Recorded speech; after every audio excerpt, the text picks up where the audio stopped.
through on Wednesday.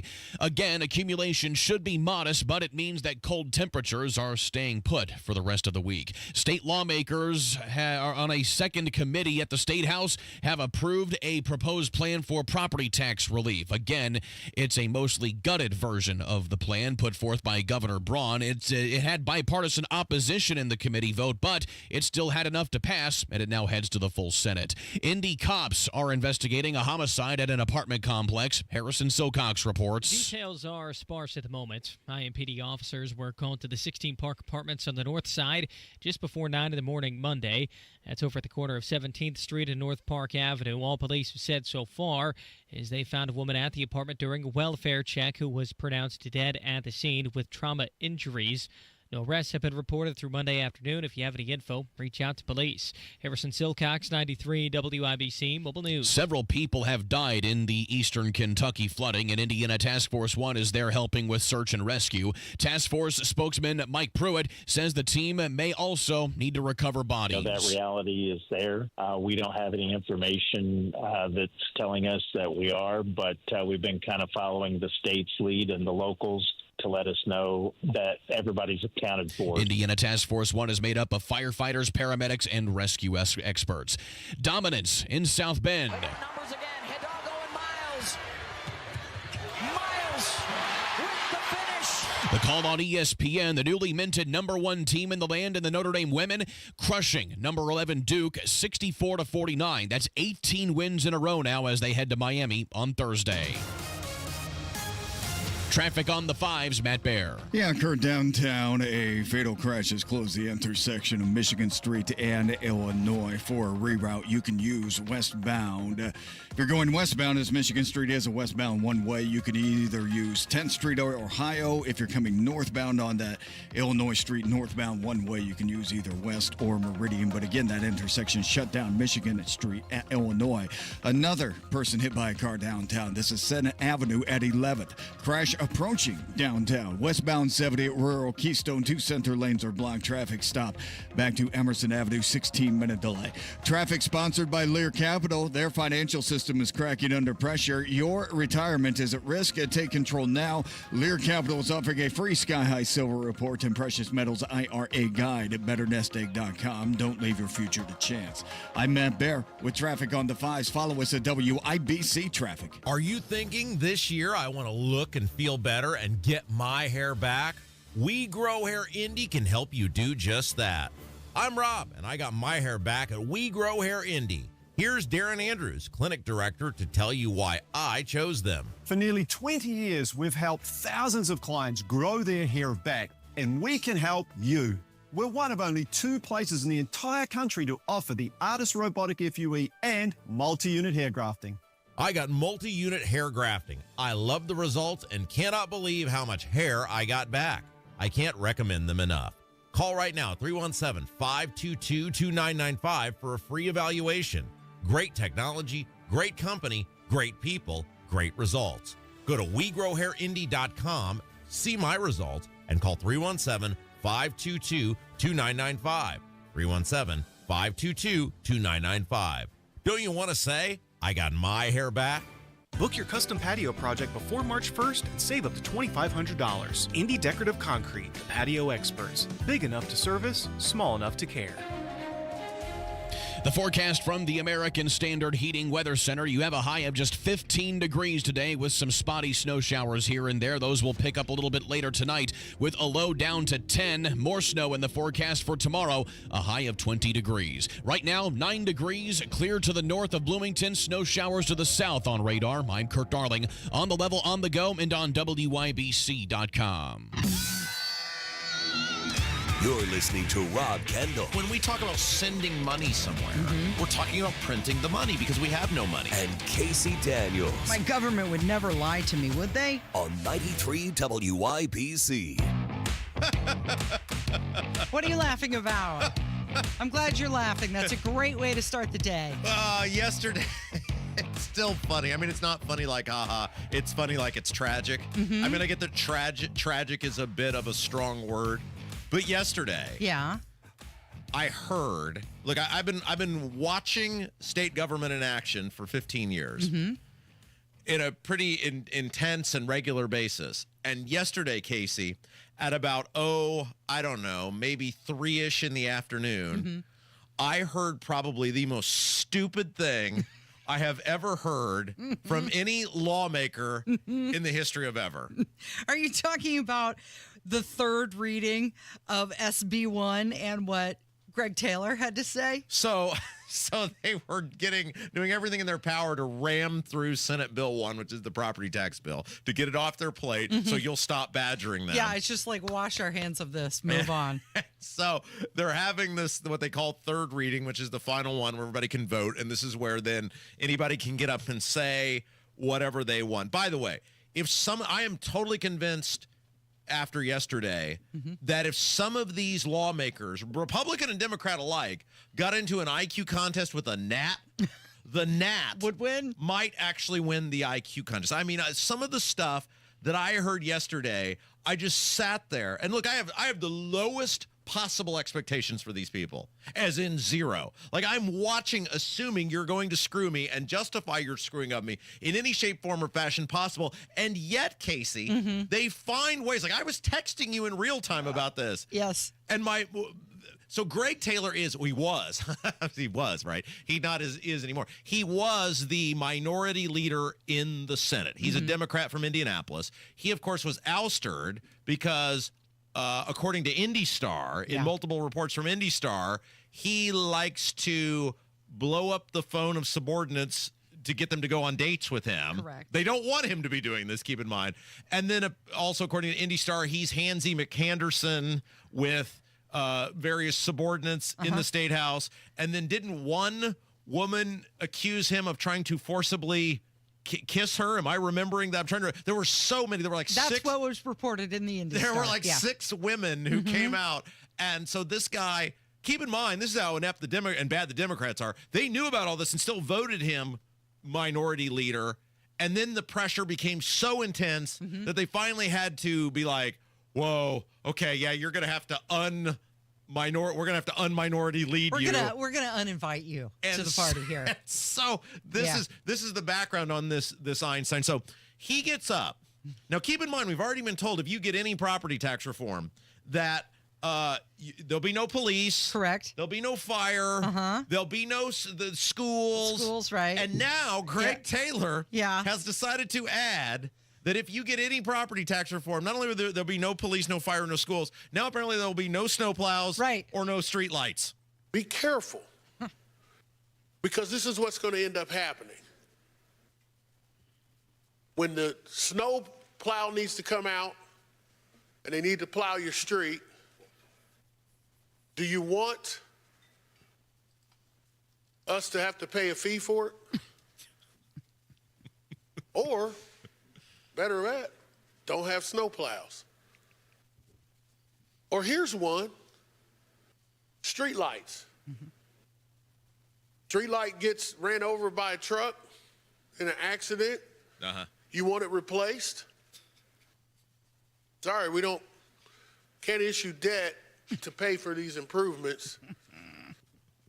How about this one? For those of us who live in Marion County. Yeah. We live in a combined sewer water overflow. That means the same sewer water and our sink water goes into the same pipe.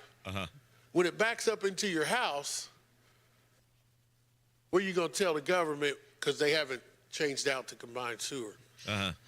So, okay. That's all I can take. By the way, I noticed that our YouTube page says Tony Katz in the Morning News. So if you're, I guess, looking for us today, it's one of numerous things that's not working around here, Case. And let's stick with one problem at a time. So if you're looking for us, I guess we're listed under Tony Katz in the Morning News today. Kevin, don't stop it if you have to stop it. We got too many people on there now, but that's just another thing that's not working around here this morning. So am I to believe... Back to this guy. Yeah. Back in 2021, it was a dark, snowy day filled with poo water. It's like the government didn't work in 2021. Is that what we're led to believe?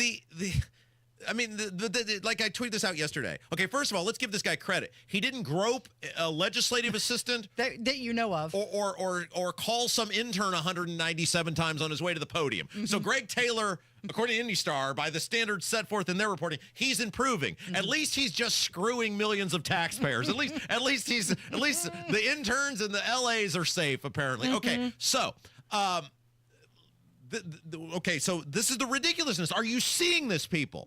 Are you seeing how they want you to, they will just say anything to you to try to scare you to agree with them? I mean, we had governments before 2021. I know, I was elected to one. All the toilets flushed, all the water turned on, all the roads got plowed, all the street lights turned on. Now, sometimes they would stop turning up, but then you go fix them and they turn back on. All the police showed up. All the firemen went on runs. None of this stuff will happen or has happened if you get property tax reform. These people are scumbags. They are the worst amongst us, and they will now say anything to you no matter how ridiculous it is, because that's how stupid they take you for being. Yeah, and then he ended with, I would like to support this.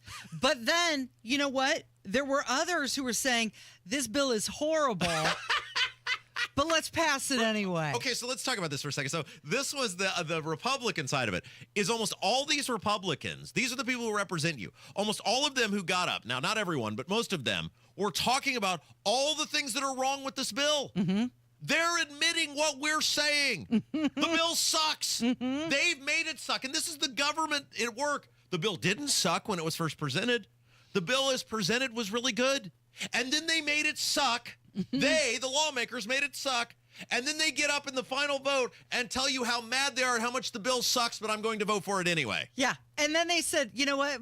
Maybe they'll make changes over in the House. Hello? Why don't you make the changes? What are you doing? What are you there for? Do we have audio of some of these people? Who do we have? Like, we've got Gaskell. Nice. Okay. So several of you said that you had emailed. So Gaskell was on the committee that voted to gut this thing and get it to where it is. And several of you had mentioned him specifically. By the way, some very passionate listener was like, hey, I've got Gaskell's personal phone number if you'd like to give that out on the air. I said, I don't think we're quite there with that yet. Okay, let's take a listen to, I think it's Mike Gaskell is his name. Let's take a listen to what he had to say. To me, it seems like we need to, as we move forward with this, see if there's some way that we can put a little more heat on those units of government that are the most outrageous in the size of their property tax rates. But then when you get down to the bottom, property tax is really a horrible way to tax our residents. Oh, you don't say! And over the last 100 years, we've had repeated examples where the property taxes have gotten out of hand at the local level due to the actions of the locals. We've increased a tax at the state level to provide relief. And then before too long, we have the same problem again. There's a history of this, and I'm afraid that if we don't take further actions after this bill, that we might get there again. After this one, let's do this, and then later we'll think of something else. No kidding, idiot. This is the point of all of this. And this guy agreed. You are on the committee. You had the chance to put the heat on the local governments. Put the heat. What did we say as Braun was winning the election and winning the mandate? We said not only is this about providing relief to taxpayers, it's also about bringing, whatever you want to call it, accountability or heat or whatever to the local governments. And you had the chance to do it. You had a bill that did it. You voted to gut the bill. And then you're also admitting property taxes are bad. They're not fair. No, they shouldn't exist. And then you're making the property tax higher for most people. But which way did he vote? Which way did he vote? In the affirmative. Yeah. Is there one more of these people? There is. I don't even remember what he was saying. Do we know? Do you want to take a break? It was Durnall. Okay, all right. Just play this, and then that way we can move on to the next thing. So there is an issue with that, and I think we need to look at that. I think Senator Gaskell, you brought up the growth quotient of 0%. Well, if that's the case, but the 1% still keeps going up, that's going to be a problem. I come from local government, and I see the need for us to fund. But I also hear from my constituents the need for tax relief. So you have to have that balancing act, if you will. Stop. Okay. Yes, that was the premise of the reset, that the 1% keeps exceeding the 1% because of the assessments. That was the whole point of the Braun reset. Thank you. Thank you for admitting that. Then why did you vote against it? Do you understand why I am the way I am, Casey? That this whole hearing with these people was about how much this bill sucks and all that's wrong with property taxes and the very system that they have created, and they act as though they are unable to do anything about it. So we have to let everybody know about Governor Braun's opinion to this. He tweeted out yesterday, this bill has a long way to go before it gets my signature, and restoring meaningful tax cuts would be a step in the right direction. We got to take a break because when we come back, these people actually did something noteworthy. It was a random, confused, very likely accidental act of good governance that broke out later in the afternoon, and we should talk about that. But what? I know, they all just said this bill's horrible. We're going to pass it anyway. You're listening to Kendall and Casey on 93 WIBC. Things are happening fast. Tariffs, ICE raids. Shrink the size of the federal government. USAID is really corrupt. Doge is using a meat axe. Uncovering things. They are going to get what they voted for. Follow the first 100 days. Industries to come back to America. The president is committed in securing a lasting peace. The U.S. will take over the Gaza Strip. Robert Kennedy Jr. confirmation is confirmed. Stay in the know. I'm Ryan Hedrick. John Harris. While you're on the go. Man, bear with traffic on the 5. With 93 WIBC. When you're running a small business, every dollar counts. And there's lots of ways you could try saving money, like, say, subletting half your office to an exotic pet shop, or downsizing your fleet of catering trucks to a fleet of catering scooters. Or you could try a smarter way to save. Switch to Comcast Business Mobile. It could save you up to 70% on business wireless compared to AT&T, Verizon, and T-Mobile, and save you the hassle of having a parrot as your desk mate. So don't compromise your business to save money. Keep it growing with... Bring your questions and we'll even feed you dinner. We'll talk about who Jesus is, what he did on the cross, and what that means for you without the commitment of joining a church. The Alpha Course begins on Monday nights at 6:30 at Life Church Noblesville, beginning March 3rd. Go to lifechurchin.com for more information and to register. Cold weather brings hot savings at Tom Roush Lincoln. Select 2024 Lincoln Navigators now $12,000 off and get 0% for 72 months. How about an all-new 2024 Lincoln Nautilus now $6,000 off with rates starting at 4.9% for 60 months. So get in on those hot savings at Tom Roush Lincoln in Fishers. Lincoln Navigator MSRP 104,825. Lincoln Nautilus MSRP 61,695. Offers good through February 28, 2025. Subject to credit approval. See dealer for complete offer details. You okay? I can't sleep with this cough. Sounds like you need to vaporize that cold. Vaporize? Yeah, with NyQuil VapoCool. It's NyQuil plus a rush of Vicks vapors. Whoa. So you ready to get some sleep? Thank you, NyQuil VapoCool. NyQuil VapoCool, the vaporizing nighttime coughing, aching, fever, best sleep with a cold medicine. And to vaporize sore throat pain, try Vicks VapoCool drops. Use as directed. Keep out of reach of children. The financial advisor industry is a flawed system. Find out how to fight back and protect your retirement on Expedition Retirement. Sunday mornings at 7 on WIBC. Hey! Yeah. One victory. I know, that's great news. Amongst the many defeats thus far this morning, Kevin has somehow resurrected the YouTube feed to say Kendall and Casey. Yeah. Without shutting the stream down. He did. Nice work, Kevin. Okay, so I still can't log in any of my stuff. No. And Sorry. there appears to not be an answer. The old dreaded password change. Yeah, it's a little frustrating because I feel like business hours are, I mean, it's a radio station, so technically it's always business hours. Yeah. But at like 8, they know everybody's flooding in. Definitely at 9. At least 9. Yeah. There's nobody here. I've done the things properly that I was asked to do. There's something causing this to happen, but there's no one I can report this to that is in this building because somebody has to, I don't know, some master computer somewhere has to peck something in on their end. I don't know how it all works. I just know that I properly executed the instructions given to me, the system told me that I had properly executed those instructions. But still not working. And now it is still not working, and thus the fact that I can't seem to locate anyone at 9:20 in the morning to peck whatever they need to peck in so that I might continue to perform. You sure we're not working for a government organization? Well, I just... Sounds really similar. And we have wonderful people that work here, and God bless all of them, and I'm sure they're trying very hard. This is just... They've got important things they're doing. Look, I'm like, I could work in a 10 box, right? If that's what you need. But you know how I am about my one little peeve is my stuff, and my stuff needs to work in a certain fashion, and then when it doesn't work in a certain fashion, it really disrupts. Yeah. Because of my OCD, it really... I don't respond well while broadcasting of my stuff. Like, this is my little world, and I like it the way I like it, and just leave it be. And then when that's not working, it's not good for me. You think they do it for me more than anything. Well, that's right, because you have to suffer the brunt of this. Because when your little world is disrupted, so is mine. You know, I was thinking of something, by the way. I know we were going to move on to the partisan school board bill, but you know how Greg Taylor said that there won't be snowplows? That's right. If they or do streetlights. Right.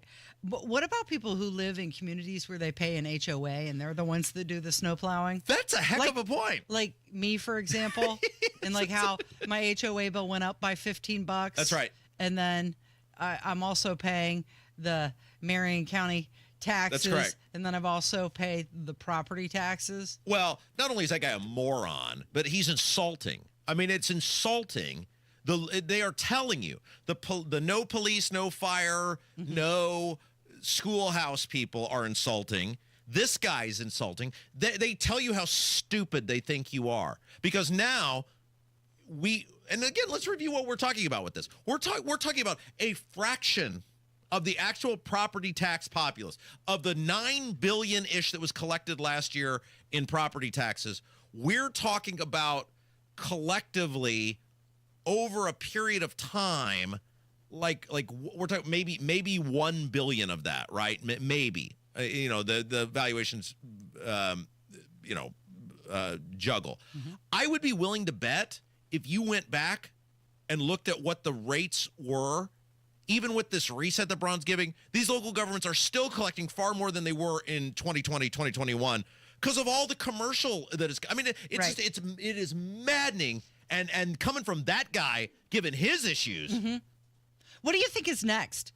Do you think they're going to tell you that we're not going to have electricity? I don't know, Casey. If they have to reset the rates back to 2021, you're not going to have air. All right. So one thing they did do good yesterday, and this is the thing, it's like people are like, you're so mean to these guys. Well, when they do good stuff, we mention it, and we're about to mention it. This is it. I can't believe it happened, but they got that bill out of the Senate to make school board elections like every other election in the state, which saying you've got to say I'm a Republican, I'm a Democrat, I'm a Libertarian, I'm an Independent. Yeah, can you believe that? The vote was, what, 26 to 20? Yes. Yeah. So they made it, I mean, think about this. You've got 40 Republicans, so 14 Republicans didn't vote to do the right thing. Not surprising, but what I am surprised is they got 26 to do the right thing. This bill that got out of the Senate is technically better than the one that like J.D. Prescott has in the House, because this Senate bill forces you to go through a primary, which is a better way to vet the candidate. So if you say, which one do you want?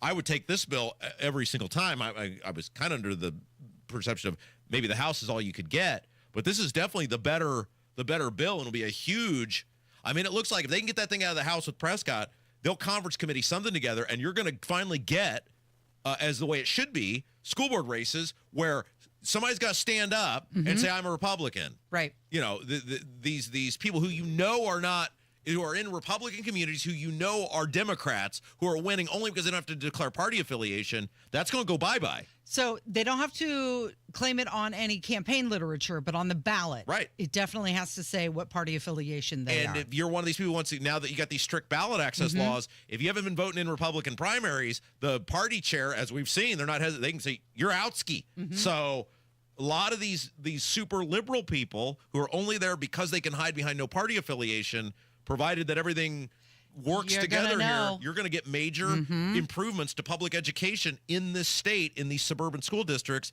by making people own up to what they actually are. And hey, look, if you want to run as a Democrat and you can win, all the more power to you. But there's a whole bunch of people that are on these school boards who would have no chance if they had to put a party affiliation next to their name of what they actually are. Coming up next, we're going to be joined by Shepard. So Sean was one of, look, in our business, there's an old saying, plagiarism is the greatest form of flattery, or, there's nothing new under the sun. And as we now enter the new phase of this property tax fight, one of the things I think we need to do is keep people motivated, because it's a long game. We'll get into later on in the show. Braun said some really good stuff yesterday that should really keep people enthused, but this has happened before. Property taxes, once upon a time in this state, not all that long ago relative to time, were completely out of control, and a group of people came together, and not only did they force change, they forced probably the most important thing that's ever happened in the state, which became the property tax caps, which for a decade plus really provided substantial relief to many Hoosier taxpayers. And Sean Shepard was one of the organizers of that movement that ultimately resulted in the property tax cap. So we're going to have him come in and talk about what did they do in 2007 and 2008, and how did they motivate enough people to force the legislature's hand. And we'll take a little stroll down memory lane when we come back. Yep, that's coming up on 93 WIBC. One of the real advantages that we have here at Hendricks is the scope of the services that we have to offer in orthopedics. Whether they have a hip fracture or they're a high-functioning athlete, we're all working towards the same thing. To have them be able to have an elective surgery safely and then go home also in a safe fashion is of utmost importance. We very much want everyone to get back to doing everything that they were doing beforehand. We're really invested in it. Unstoppable orthopedic care. Learn more at hendricks.org/ortho. There's a price war in the insurance business, and you may be paying too much. Call the Term Lifeline right now and see if you can save 40%. $500,000 plans and up, that's our specialty. Even great smokers' rates. Protect your family today. Call the Term Lifeline right now for a free quote. 866-549-TERM. 866-549-TERM. 866-549-TERM.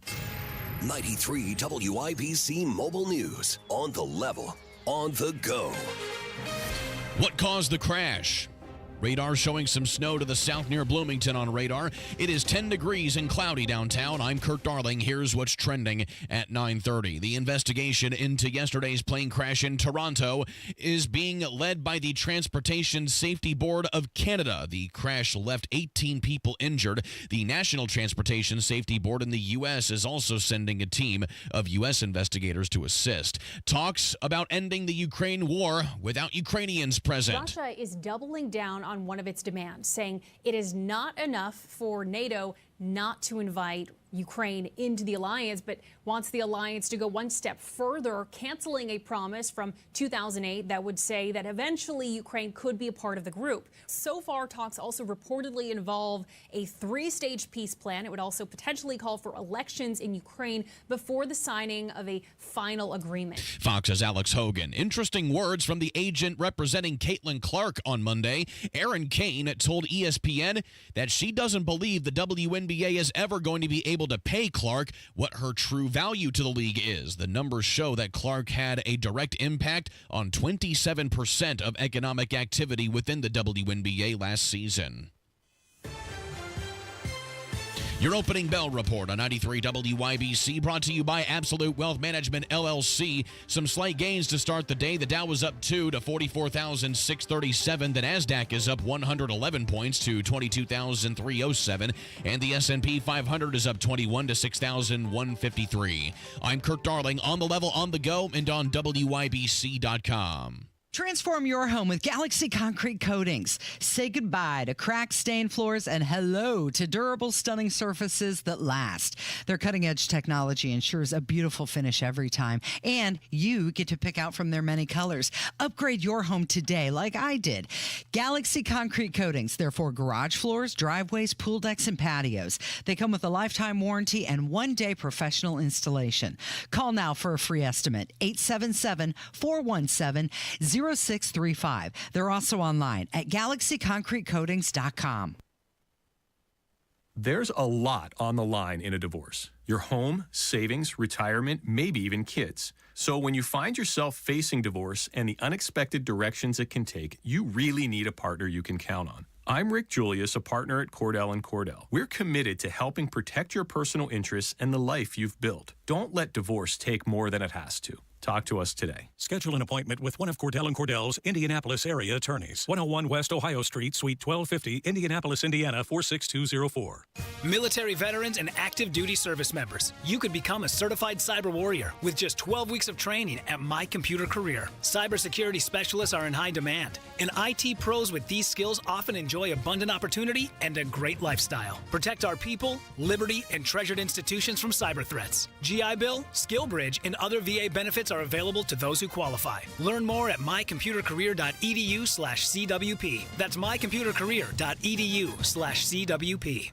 Discussing end-of-life matters can be uncomfortable, but it's also necessary to ensure that loved ones' wishes are well known ahead of time. This is Tina McIntosh, president of Joy's House and co-host of the Caregiver Crossing radio program. Up next, I'll share suggestions to help ease anxiety surrounding the talk.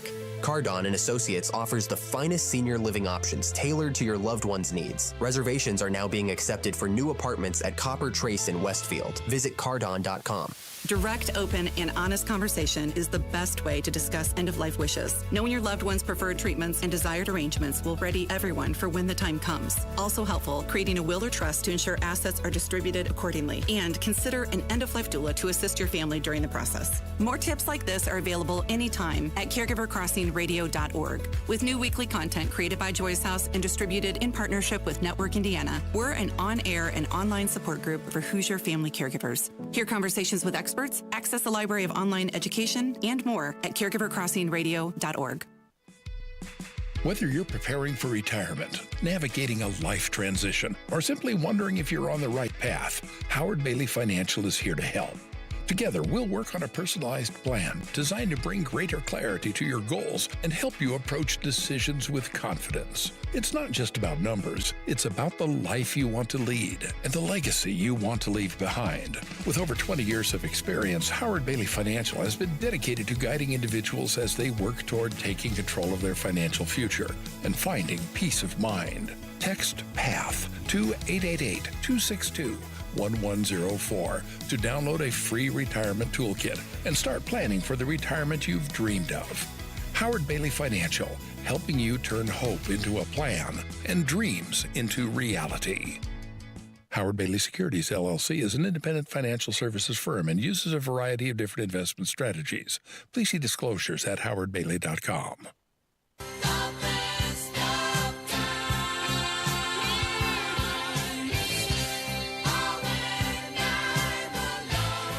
Casey, we need some help. Yeah, in what regard? Well, I mean, can you be more specific? You know how many times people have said that about this show? Those two, they need some help. Yeah, well, one of us especially. It is the Kendall. I'm raising my hand. That wasn't a dig at Rob. It is the Kendall and Casey show. I'm Rob. Casey's here. And obviously, one of the focal points of this show has been and will continue to be over the next couple of months is the idea of property tax reform. What do you mean, Rob? I haven't heard anything about this. Yes. And, what's interesting is what's the old saying? There's nothing new under the sun. Mm-hmm. What's old is new again. Right. There are no new ideas, just stolen and rehashed. Well, and what's fascinating is, and we've talked about this before, 17, 18 years ago, property taxes were front and center in the city, certainly, but across the state. Yeah. And a group of people came together, organized, and were able to, as we're trying to do now, pushed the state of Indiana some reform to make major changes, and it became one of the greatest things to ever happen in the state. It became, and for a very long time, helped a lot of people, the property tax caps. Yeah, I hear stories about the wild and wacky times of 07 my goodness. The Tea Party movement. I talked to somebody the other day who was kind of involved back then. I won't name this person, but they were very involved in media in the city, and they said that was the most exciting time, as long as this person's been alive, was what those people did in 07 and 08. And I said, look, this is not the 1920s. These people are still, many of them still alive. Right. We can find some of them. Walking among us. They're not in retirement homes. We can find them. And I found a guy. Yeah. Of course you did. His name.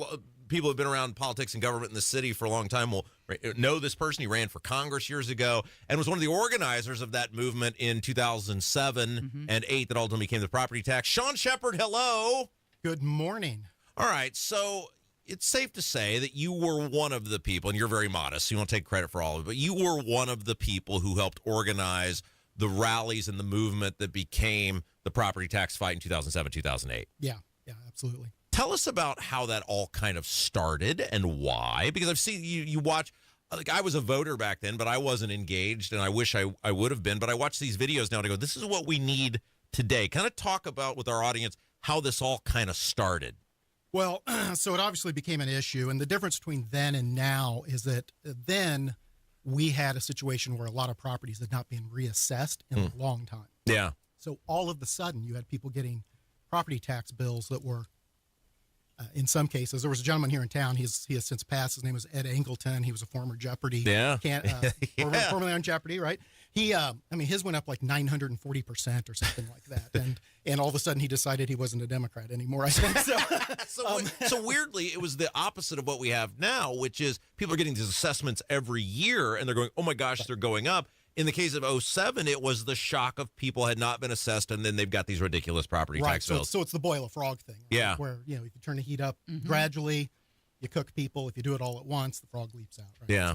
So how did you guys go about organizing? Because that's one of the things we're trying to do now. Look, we've done it to the ability our show can email and phone call, and we've done that very well. But it's like we got to step up the game here as this thing goes over to Ways and Means. And that's something you guys did so well was in-person organization of people. Right. And like you mentioned last week, your show's got some limited geographic reach. Right.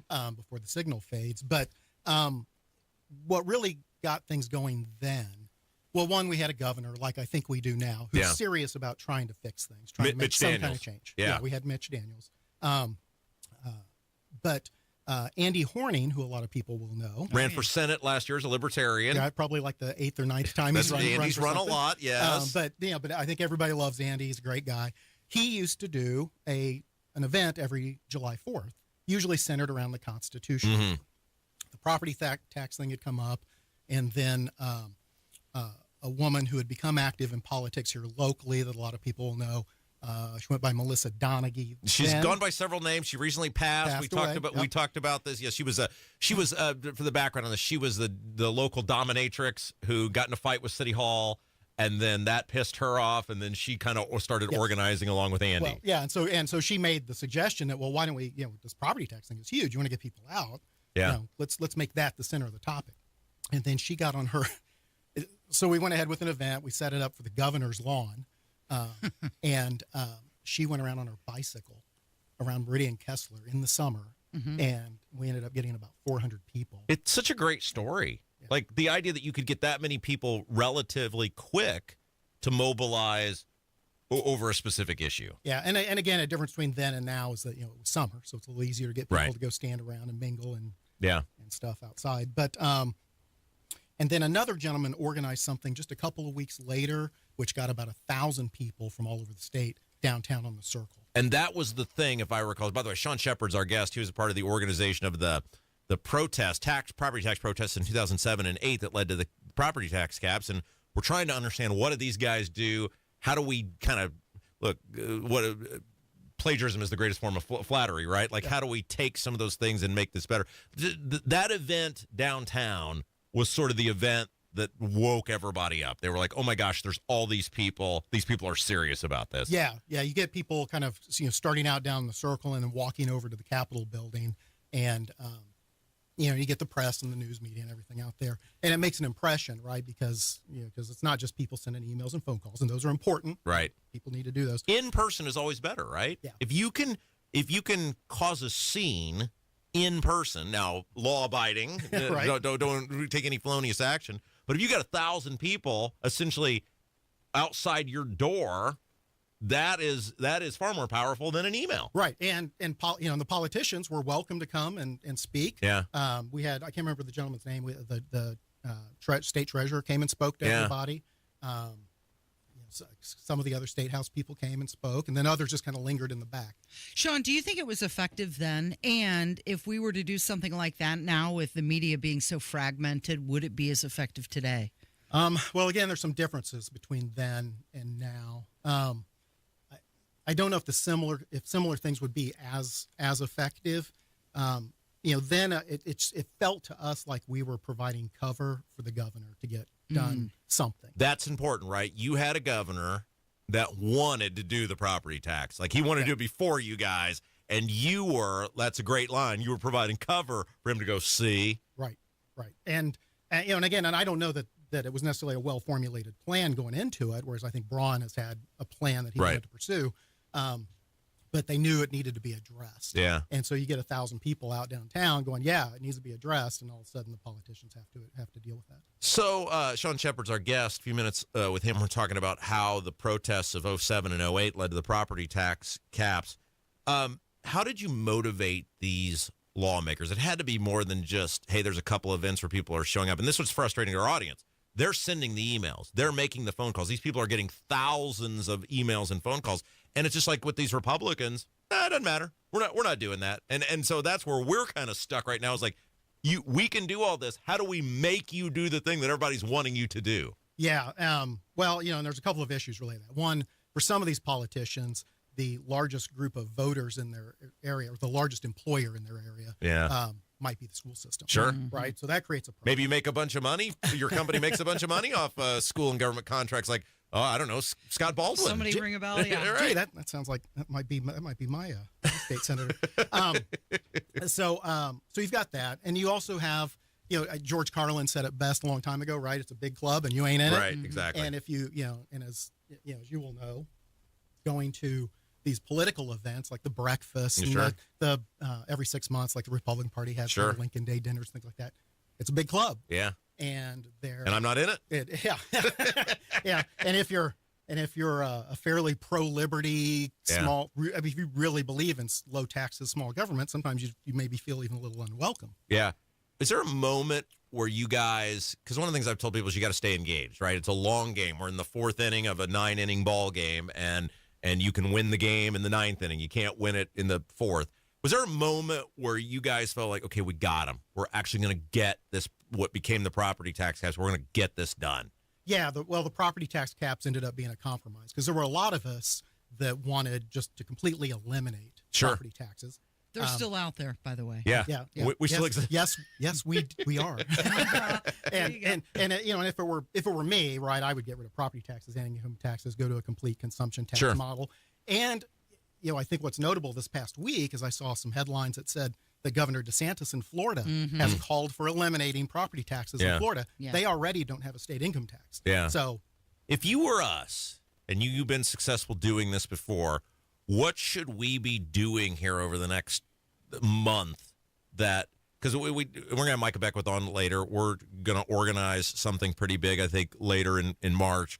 But what else can we be doing? Because it's like you're hitting your head against a wall at some point, and you're like, okay, but you guys did it, right? So it can be done, right? Well, I think a lot of it is showing up in person to things, and maybe like in your guys' cases, having maybe some allies outside the broadcast area that can help, but showing up to some of these breakfasts and things. This isn't like some Crystal Palace where only special people can show up to some of these events. You got to go. You might have to pay $20 for the breakfast. Yeah. Or, $50 or $75 for the dinner. But you can show up, meet these people, and look them in the eye and say, "Look, this is a problem." And you touched on something too that Casey and I talk about, which is if you see these people out in public. Now, again, obey all applicable laws and regulations. But if you see one of these people out in public at a Walmart or a Wendy's, go up to them and tell them how pissed off you are at them. Yeah. There's nothing wrong with that. Well, and that's it, right? I mean, they're comfortable with the group of friends in the party, and they're insulated. And they're insulated. They don't have to take positions that I don't want to say are extreme, but it's tinker around the edges because it's a low threat to their chance of getting reelected. But my argument always is, if you're more interested in getting reelected than you are in fixing problems, you don't need to be in office. How much fun was 2007 and 2008? Well, I agree with your source you spoke to earlier that it was a tremendous amount of fun. And I think, for all the people that were involved, Melissa, Andy, lots of others, Mr. Angleton that I mentioned earlier, to actually see, even it might have been perfect. We knew it wasn't going to last forever. Probably helped out longer than we thought it would. Yeah. It was good 10 years. It was a good 10, 11 years that you guys got relative stability in the property tax system in this state. Yeah, and it was nice to see that you can have an impact to get some results. All right. It sounds like you're saying squeaky wheel gets the grease. Are we being squeaky enough? Well, I mean, I don't think there's any squeakier than Rob.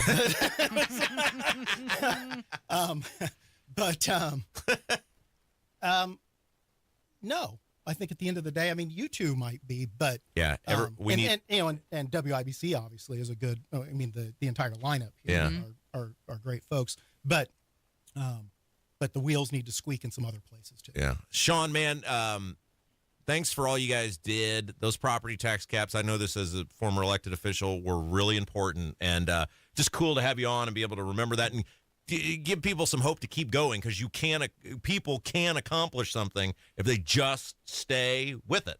Yes. Make sure these people know you want something done. Yeah. All right. Thank you, Sean. It is Kendall and Casey on 93 WIBC.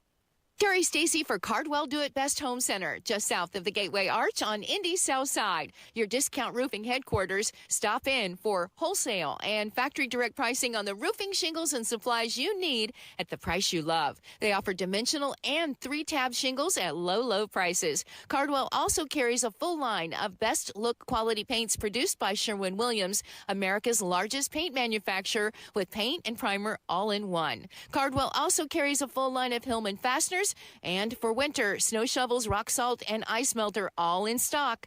At Cardwell Do It Best, you'll also find a full line of lawn and garden supplies, plumbing, electrical, with lumber and building materials too. Cardwell Home Center. Shop online at cardwellhomecenter.com with over 67,000 products available and free shipping to the store. Cardwell Do It Best, 3205 Madison Avenue, just south of the Gateway Arch on Indy's South Side, serving the greater Indianapolis community since 1945. Recent talk about rising interest rates and economic uncertainty may have you wondering if now is the right time to sell your home. Will I get the price I need? Will it take too long? The good news, you don't have to figure this out by yourself. There's a friendly, no-pressure, experienced agent who eats and sleeps Indianapolis real estate, Mark Dietl. Perhaps you're worried you won't sell your home for the price you need. Mark Dietl guarantees your home sold at a mutually agreed-upon price and deadline, or he will buy it. Listen to what Greg in Franklin had to say about working with Mark Dietl. My tenant moved out of my investment property, and I was ready to sell. I heard about Mark on the radio, and everything they say is true. In 15 days on the market, I had a cash offer I wanted on the property. Selling with Mark Dietl was fast, easy, and profitable. Call the local Indianapolis agent I trust and recommend, and the agent who guarantees your home sold or he'll buy it. Call Mark Dietl at 317-755-4232 for all the details, or go online to markdietl.com. That's Mark, Dietel.com. Tell him Rob sent you. It's tax time, and tax time is your time to buy a new Nissan and get double your tax refund or down payment only at Andy Moore Nissan of Indianapolis. For a limited time, when you buy any new Nissan, Andy Moore Nissan will double your tax refund or down payment up to $5,000. That means your $1,000 becomes $2,000. Your $2,000 becomes $4,000. Your $4,000 becomes $8,000. This month only, Andy Moore Nissan will double your down payment up to $10,000. Worried about your credit? Don't sweat it. Good credit, bad credit, even no credit. Our credit experts will get you approved with the best terms, with as little as $0 down on any new Nissan in stock. Andy Moore Nissan is making deals other dealers won't and approving deals other dealers can't. Andy Moore Nissan, 4302 Lafayette Road, Indianapolis, Indiana.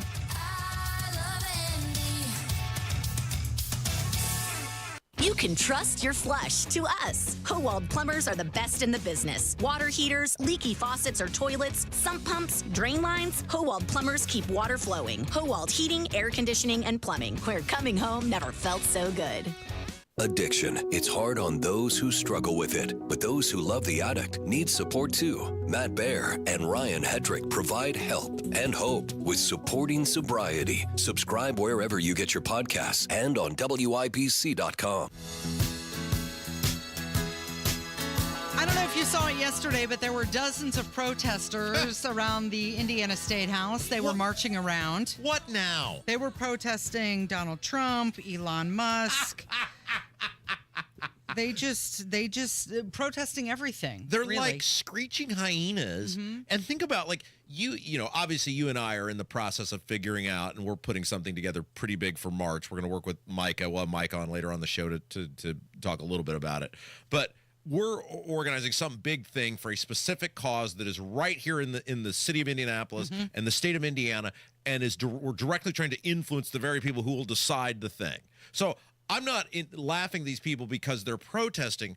I'm laughing at the logic or lack thereof of thinking somehow me in a deep red state marching around the state house screeching like a hyena. What, is Trump's going to see that and go, well, these people were right. Musk is going to see that and go, well, that's a horse of a different color. No king. No king. No king. No king. What are they saying? They're saying Donald Trump is no king. Oh. America has no king. Has no king. Yeah, there is. Yeah. I mean, am I wrong? Am I wrong in saying that is just a total lack of, and I'm not saying this is surprising given what they're protesting, et cetera, but a lack of any sort of planning or organized thought of what we're trying to accomplish? I mean, these people just want to be seen. They just want to complain. Yes, exactly. Thank you. They just don't like Donald Trump, so let's get together and sing about it. Well, I regret to inform you that another cringe song about Donald Trump and Elon Musk has dropped. No. Trump is not a king. So bad. Trump is not a king. Trump is not a king. Never turning back. Never turning back. Did you go down and film these people? No, I did not. Did your husband work yesterday? Did he have to work? He did. Did he go down and film these people? No, he didn't. I asked him if he could hear the protesters outside. He said I saw him, but he couldn't hear them. I mean, it's like, you know, every so often, and we're coming week or so, we're going to be able to tell you about something really big. There's something cool that goes on at the State House. People get pissed off about something, and even if I disagree with the thing, like if they're organized and it's well thought out, and you're like, okay, that was a good protest, that was fun, that was interesting. These people it's just very non-specific. They're not interesting. They're not trying to accomplish. Right. Like, what exactly are you trying to get done? In your mind, how does this accomplish the thing that you want? Does Braun see it from, you know, his governor's office perch and go, and what's he going to say? Oh, what are they? They're not protesting me. They're protesting Donald Trump. I don't even care when you're protesting them. We'll send that message on to Donald Trump because, like, he cares, right? It is Kendall and Casey. It's 93 WIBC. Stop.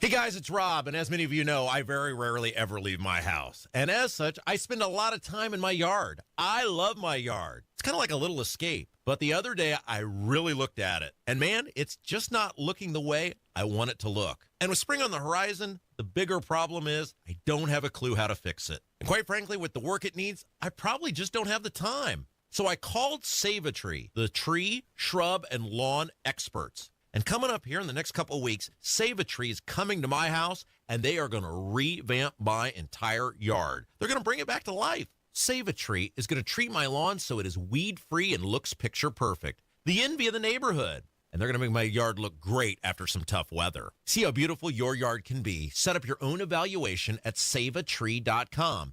SAVATREE.com. Or dial pound 250 on your smart device and say the keyword Save-A-Tree. SAVATREE.com. Tell them Rob sent you.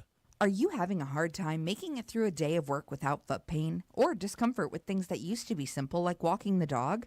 You may be thinking there's no way that something as simple as the Good Feet store can help you, like Bill. My feet would just ache, my back would hurt, my ankles, everything just hurt. And I'd seen the commercial several times before I finally said, I'm going to do this. And I'll be darned if it didn't work. I feel a million times better than I ever did. Another satisfied customer of the Good Feet store is Wendy. Since wearing my arch supports from the Good Feet store, my back pain is gone and my feet don't hurt as much. And as I look into the future without pain, I see myself being even more adventurous, joyful, and full of possibility. Come to the Good Feet store today for your free fitting and test walk. We're located in Castleton by the Fashion Mall or in Greenwood just off the 65. Or book your free fitting at goodfeet.com. Good Feet arch supports are HSA and FSA eligible.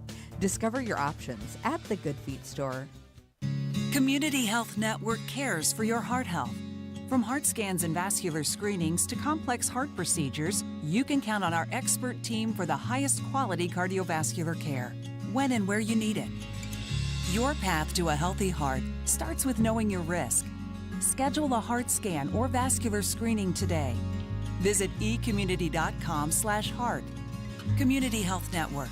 Exceptional care. Simply delivered.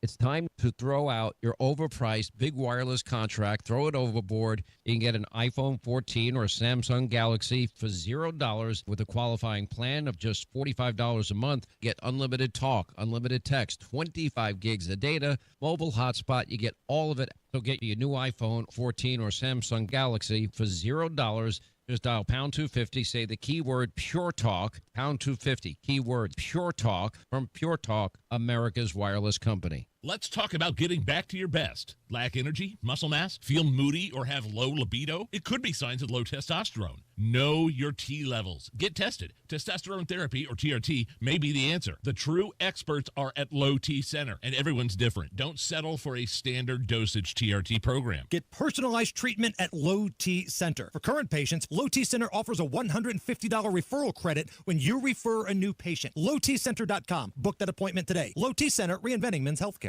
I'm Rick Julius, a partner at Cordell & Cordell. For over 3 decades, Cordell & Cordell has been on the front lines of family law.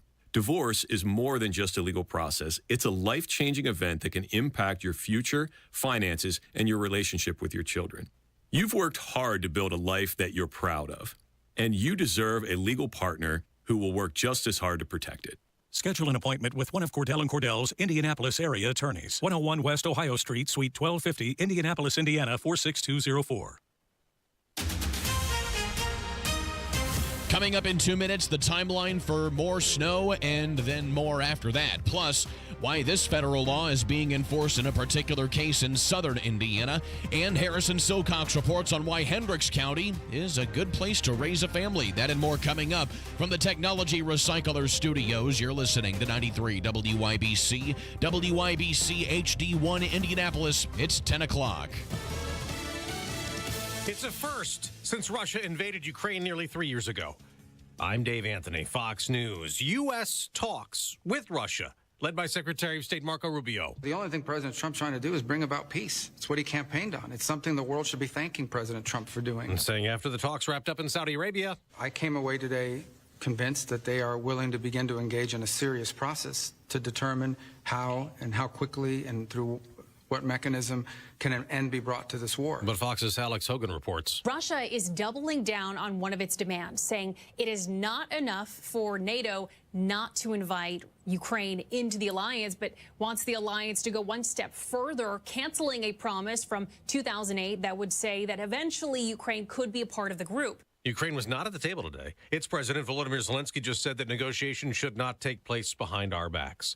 6 more Israeli hostages who are still alive will be set free this weekend as part of the ceasefire deal with Israel. That's double the number Hamas initially planned, and they'll release the bodies also of 4 others.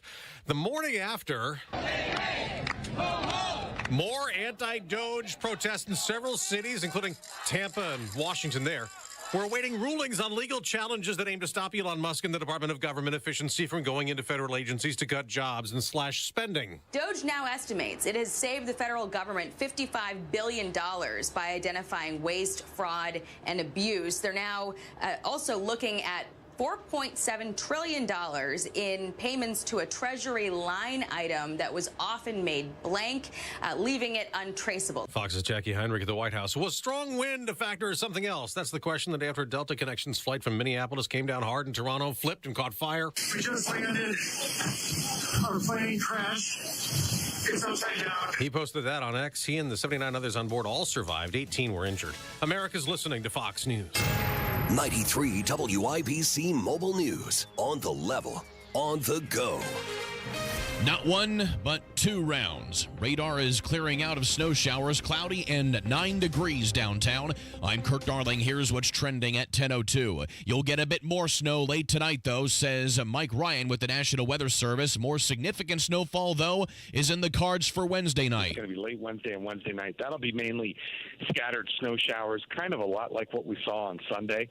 And we could see up to an inch in most locations by Thursday morning. He says cold and normal temperatures will be sticking around for the remainder of the week. The Laken Riley Act is being used to deport a man in the country illegally in Indiana. It's a law allowing federal agents to deport illegal immigrants for certain types of crimes. Domingo Juan is said to have caused a fatal crash in Jackson County back in March of last year while driving without a license. He's being deported for a second time back to Guatemala. State lawmakers on a second committee have approved the proposed plan for property tax relief. Again, it's a mostly gutted version of the plan put forth by Governor Braun. It got bipartisan opposition in the committee, but it still passed and is now on to the full state Senate.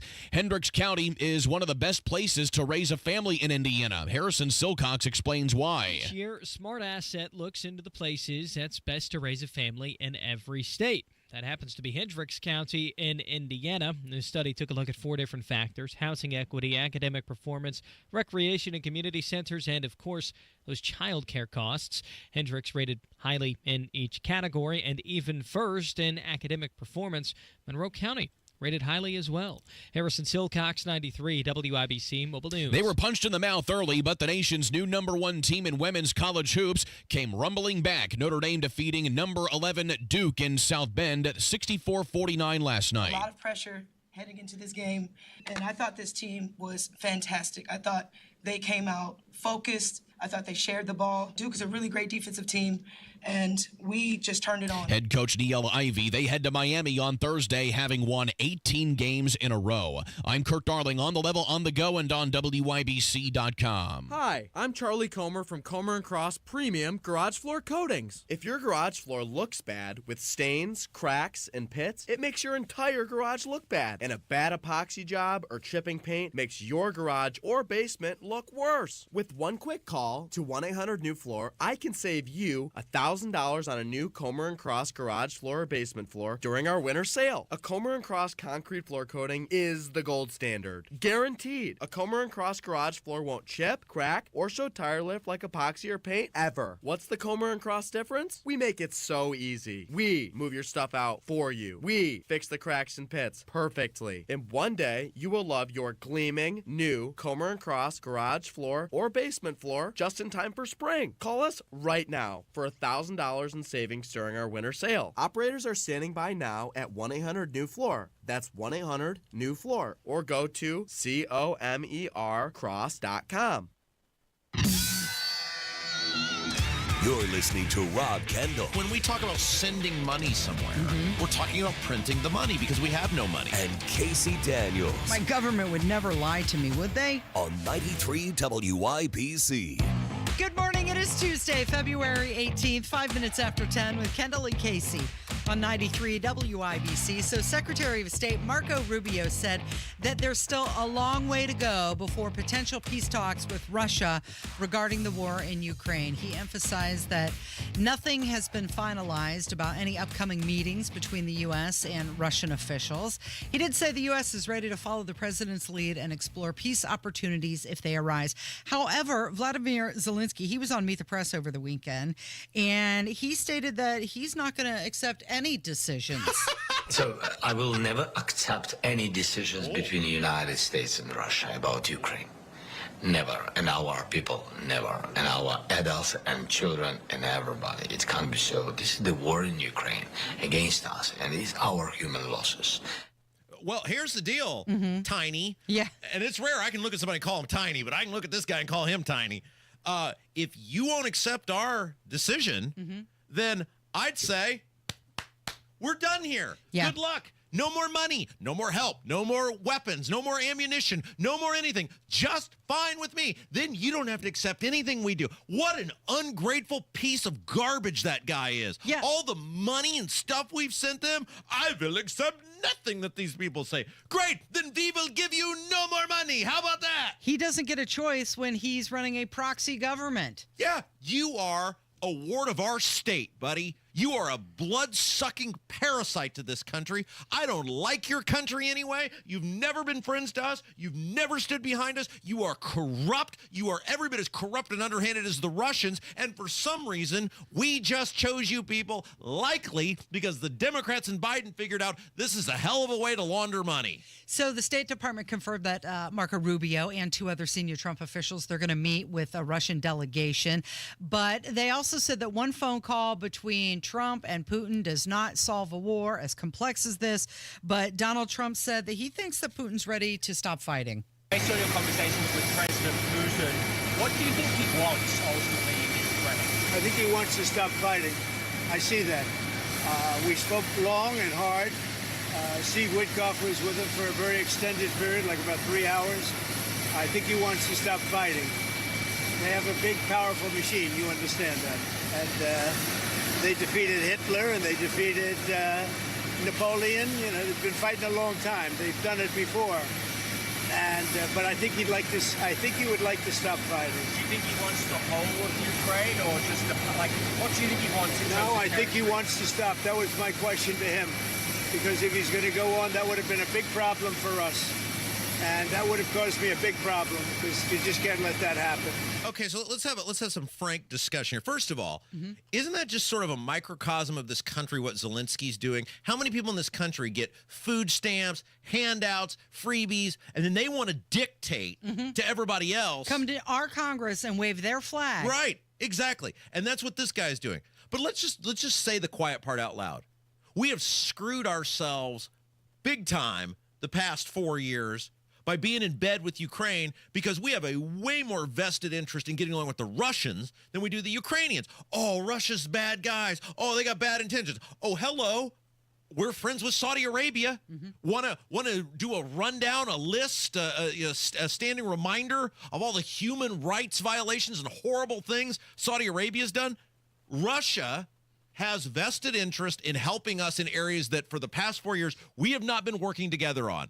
It has done nothing to better the lives of Americans, this involvement in the Ukraine. Even take away all the money, the printed money we've sent them.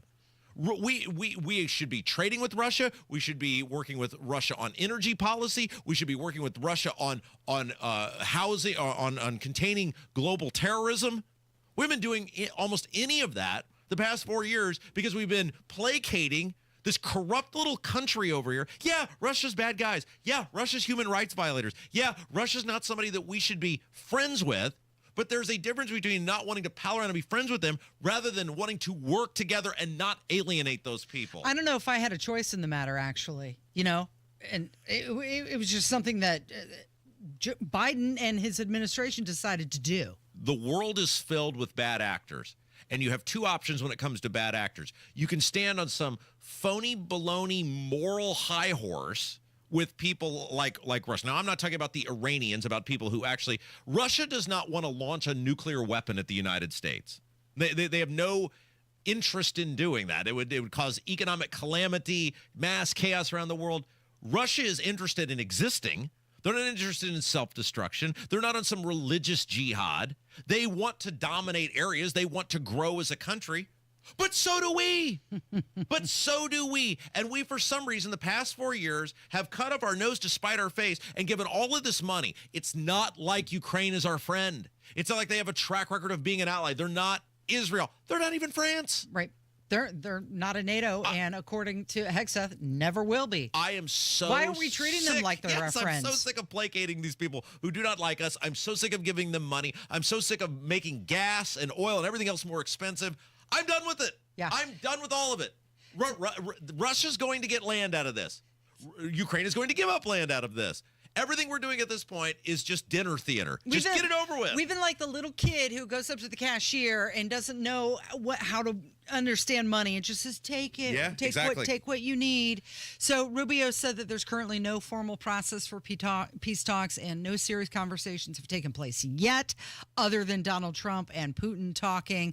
But he also said that Ukraine and European countries should be involved. They're just not there yet. But of course, you heard Zelensky. He's saying he's not going to accept any decision. Great. Then you're on your own, buddy. Right. You accept what we tell you, or you are on your own, and see how that goes. All right, what else are we doing? Let's talk about how Elon Musk signaled that he might be looking into Fort Knox, where the United States has all the gold. Time out. Before we do this, we got to talk about the Elon Musk baby situation.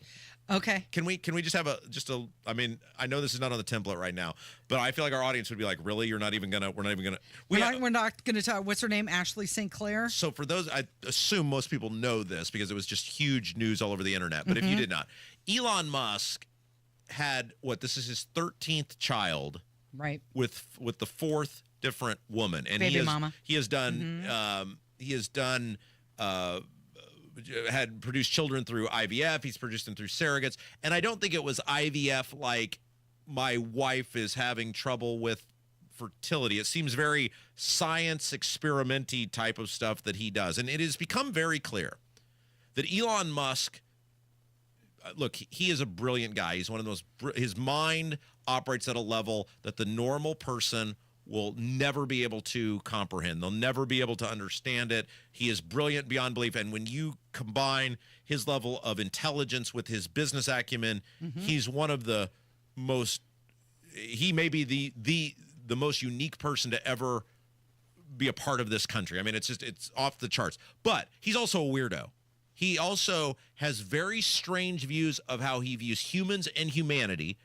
And it is becoming more and more clear that he views these children as little DNA cyborgs, robots that will populate the world long after he's gone. I mean, you're laughing at it, and Kev is laughing at it. I'm not joking when I say this. It's become abundantly clear the way he views fatherhood and humanity and creating life, that these are little DNA cyborgs that will spread out long after he's gone and spread his DNA and his legacy for years to come. And so now this is multiple women that he has apparently had these arranged relationships with, in which it's pretty clear that he doesn't have much intent of doing any actual parenting or fathering. And he's look, these kids will never want for anything. I'm sure they're going to be taken care of to a level in terms of things they're provided that the average person never dreams of. But that is not the way this is supposed to operate. And it's kind of disgusting how he's now going about it. Dude, you got 13 kids. You had enough, right? Well, he's the one who keeps saying, have more babies. Like, he feels like he has to populate the earth on his own. And then he's doing it with this woman who is basically the equivalent of a Twitter influencer who, by many people's accounts, is only hot on the internet.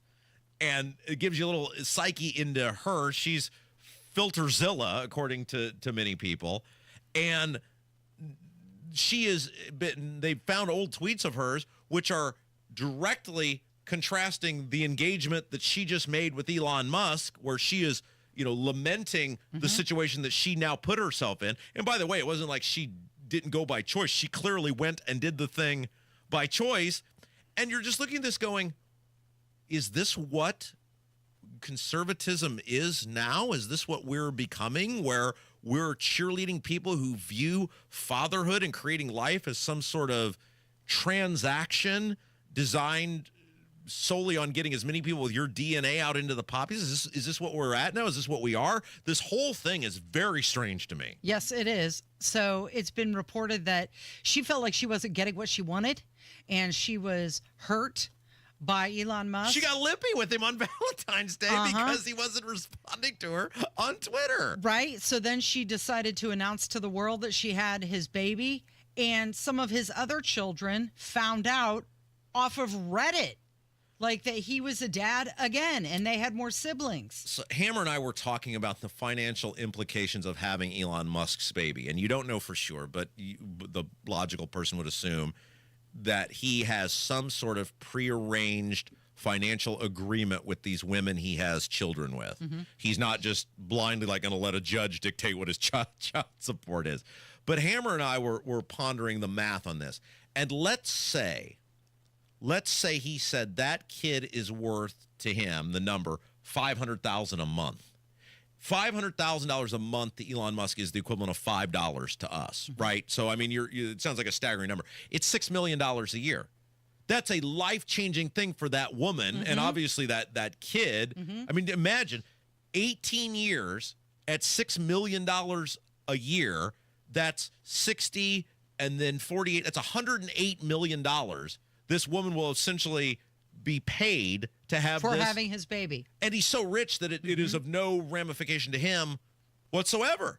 I mean, if you don't have the moral backbone of wanting the idea of saying, hey, I want to have a child in a sound, no, not everybody can do this. Marriages fall apart. Parents leave. Parents pass away. I mean, but clearly this was not that. This was a prearranged thing.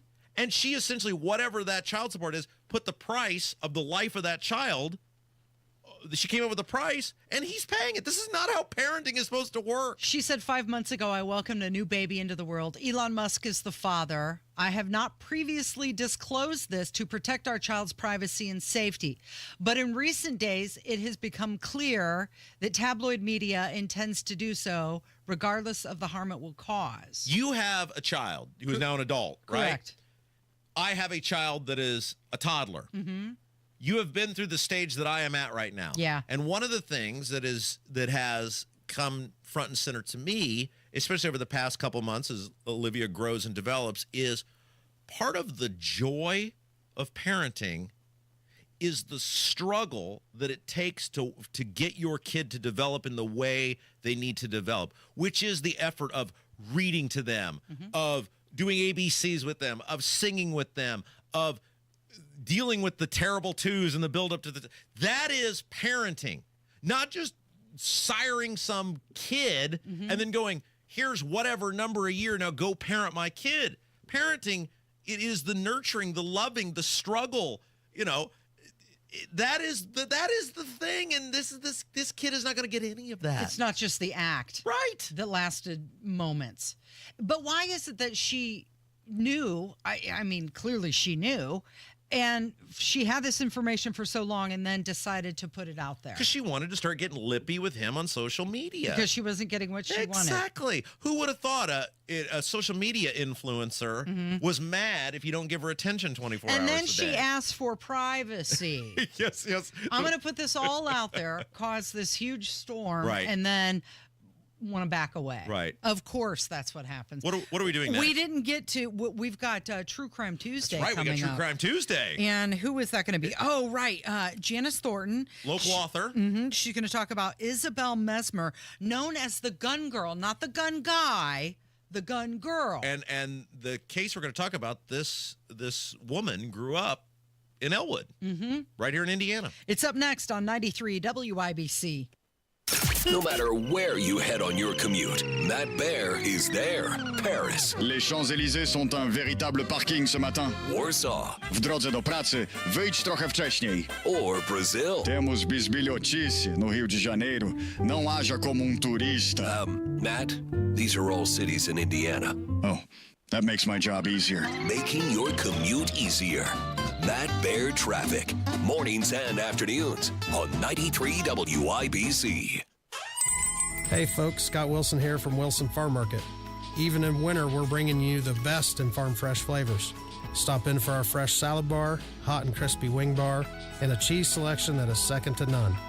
Got a sweet tooth? Our homemade pies, creamy fudge, and old-fashioned candy will hit the spot. Come see us on US 31 just north of Carmel. We're open every day 9 to 6. At Wilson Farm Market, we're all about fresh, local, and delicious. See you soon. Beds are us when dreams sunk in. Beds are us. Right now, get $1,500 off a shower or tub replacement or $3,000 off a full bathroom remodel, plus low to no monthly payments. Call 765-545-BATH to schedule your free estimate or go to bedsareus.com. 765-545-BATH. Beds are us when dreams sunk in. Beds are us. Kendall and Casey present True Crime Tuesday on 93 WIBC. Casey, it's that time. It is. It's Tuesday, Rob, and you know what we do during this time on Tuesdays. Yeah, we do True Crime Tuesday. That's right. And today we're going to speak with an Indiana-based author. Her name is Janice Thorton. Yeah, so, on True Crime Tuesday, we take a look back at an infamous crime that captivated society. A lot of times we'll look at Indiana crimes, and sometimes it's Indiana authors writing about crime, and that is what we're doing today. And today it's an Indiana author talking about a Midwest crime. There you go. Her name is Janice Thornton. She has a book out, which is available wherever you get your books, called No Place Like Murder, about gun girl Isabel Mesmer. We're going to go back to the 1930s. Janice, hello. Hello. How are you today? Well, we're doing great. Okay, so tell us, we're going all the way back to what, 1933? Tell us about Isabel Mesmer. Okay, well, it all started back in 1914 when she was born. She was born in Elwood, and in 1930, at the age of 15, she ran away from home in search of a life that would satisfy her, well, we'll call it her dynamic spirit. And just 3 years later, she was christened as Gun Girl. And as the story goes, she was in Pittsburgh. And after a full day of fleecing a few willing gentlemen, if you catch my drift, she was spotted by two plainclothes Pittsburgh police detectives at the bus station, where she opened up her rented locker, withdrew a revolver, and dropped it in her purse. And from there, the detectives tailed her as she returned to her hotel room. And a couple minutes later, her door flew open and the detectives barged in and demanded the pistol. And that set her off. And she started yelling at them, and she lunged at them, and she planted a hard kick on one of the officer's shins and a hard punch in the nose to the other officer. And keep in mind that she was very small. She was only like 5'2" and couldn't have weighed more than 90 pounds. So even though she was still kicking and punching, like a crazy lady, the officers just picked her up and carried her out to their car and drove her to the police station. Now, Janice, I don't mean to interrupt, but Casey, this sounds like several interactions you've had with male listeners over the years. Oh, no, stop it. I'm curious, did she have more than one gun? She's called Gun Girl. Is it because of just this one revolver that she had? Yes. Well, she did have another. I only know of one other gun that she had at the time. But so, yes, that's why they sometimes they called her Two Gun Girl, but mainly she was just known as Gun Girl. Okay, so somehow, in a very short period of time, this woman goes from local Elwood farm girl right. to hustling and bustling the menfolk of the greater Pittsburgh area, and now she's involved in an altercation with police, which will lead to the big thing that we'll talk about. Do you have any idea, like, how all of that happened? It just seems like a very odd transformation. A transformation from Elwood to Gun Girl. Gun Girl. Well, she was well known for her high spirits, and she often would get in trouble. She was a challenge for her teachers, but I think that Elwood was just too small a town for her, and she just wanted to get out and, Janice see the world. Janice Thornton is our guest. She is the author of the book, No Place Like Murder, about gun girl Isabel Mesmer, local woman. Well, it's not local woman done good, local woman done bad. Yeah. All right, so that's 1933. She's kicking and fighting with the cops. Let's head to Texas in 1942. Well, it goes from bad to worse. From bad to worse. Well, after this incident in Pittsburgh, then she was in and out of jail and a prison sentence that she just simply was out, on the prison grounds and walked away one day. So you could do that. She was picked up a few years later in St. Louis because she was caught, with a gun. And when the police arrested her and told her they were going to send her back to that prison that she had escaped from in New Jersey, she threw another fit.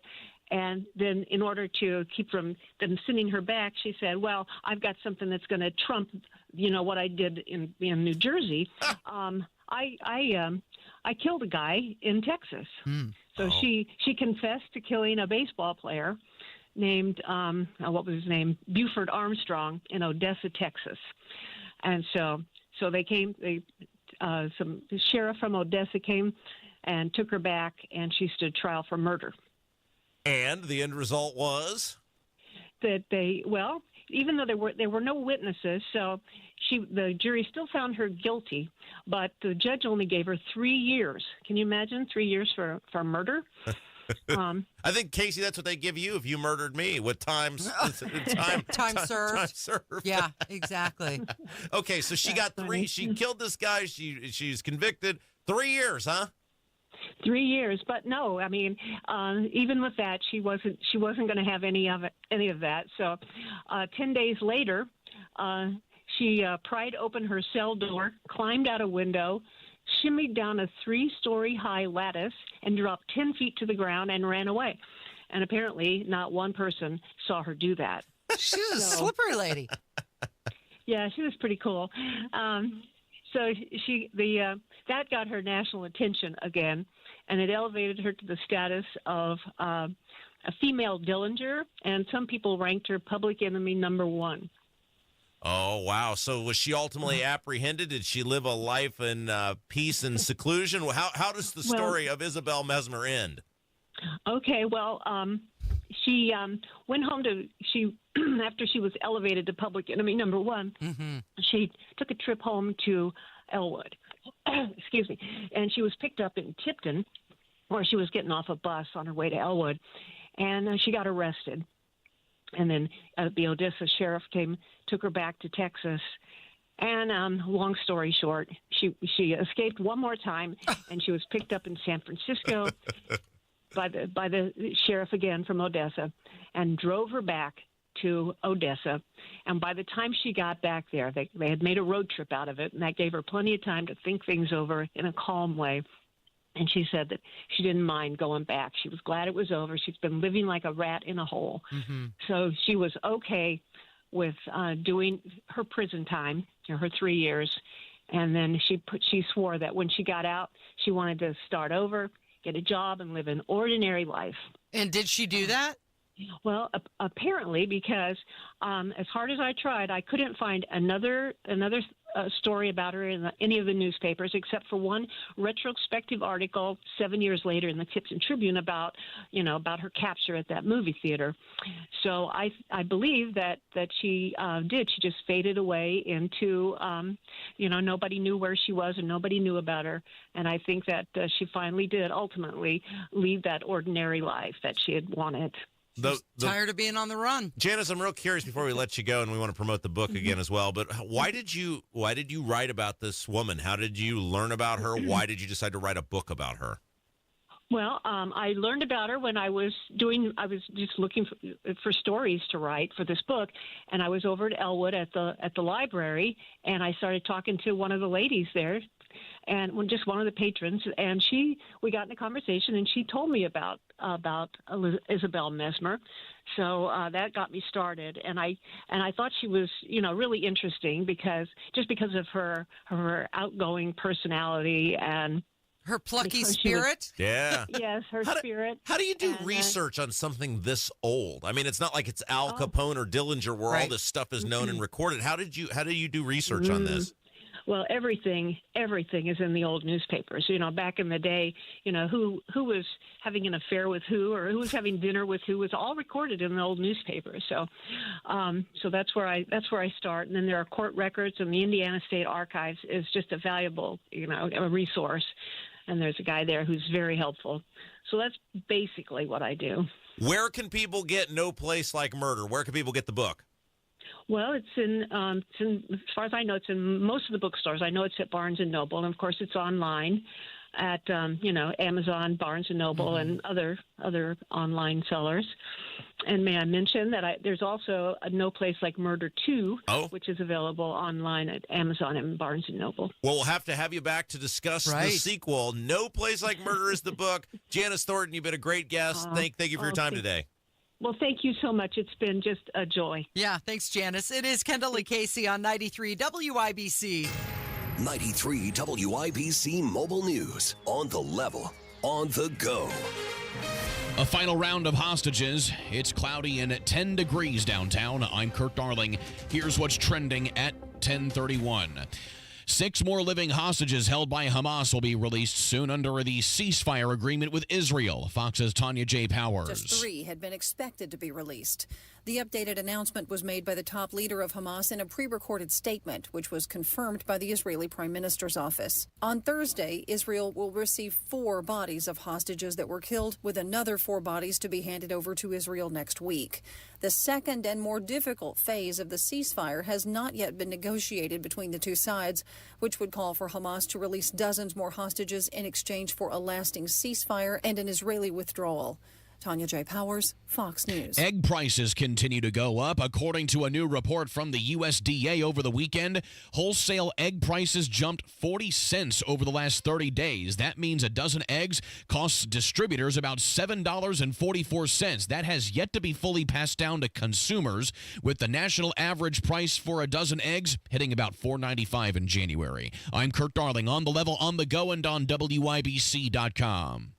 It's time to throw out your overpriced big wireless contract. Throw it overboard. You can get an iPhone 14 or a Samsung Galaxy for $0 with a qualifying plan of just $45 a month. Get unlimited talk, unlimited text, 25 gigs of data, mobile hotspot. You get all of it. So get your new iPhone 14 or Samsung Galaxy for $0. Just dial pound 250, say the keyword Pure Talk, pound 250, keyword Pure Talk from Pure Talk, America's wireless company. You still thinking job change in the new year? Yeah, I need something that's in high demand and more stable in this economy. IT? Yeah, cybersecurity, maybe even AI. That's what I did. Really? How? Went to My Computer Career. You don't need any prior experience, and you could start your new career in a matter of months. A lot of IT pros go to school there, too, to level up. Sweet. Are classes online or on campus? Both. Wow, I'll check it out. Thanks. Make this your year. Take the free career evaluation now at mycomputercareer.edu. Financial aid is available for qualified students. Hey guys, it's Rob for Universal Windows Direct. Right now, Universal Windows Direct is in the middle of their Love Your Windows sales event. And at the heart of that is for every 2 windows you buy, you're going to get the next 2 free. No limit. Need 4 windows, you pay for 2. You need 20, you pay for 10. It's the perfect way to save big while upgrading your home. Oh, and that's not all. On top of that, Universal Windows Direct is offering no interest financing for 3 years. That's 36 months of easy payments with 0% interest. Already have a price from another company? Universal Windows Direct will beat it, so you know you're getting the best deal around. Now, some restrictions may apply. So to get all the information, you got to call Universal Windows Direct today. Schedule your totally free in-home estimate. 317-659-7574.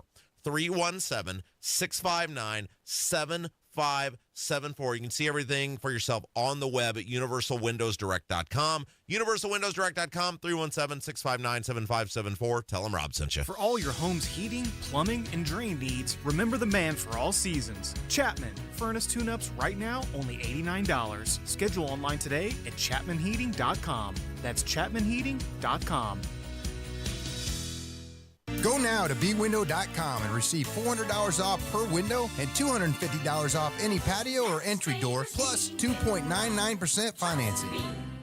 Are you thinking this year I want to look and feel better and get my hair back?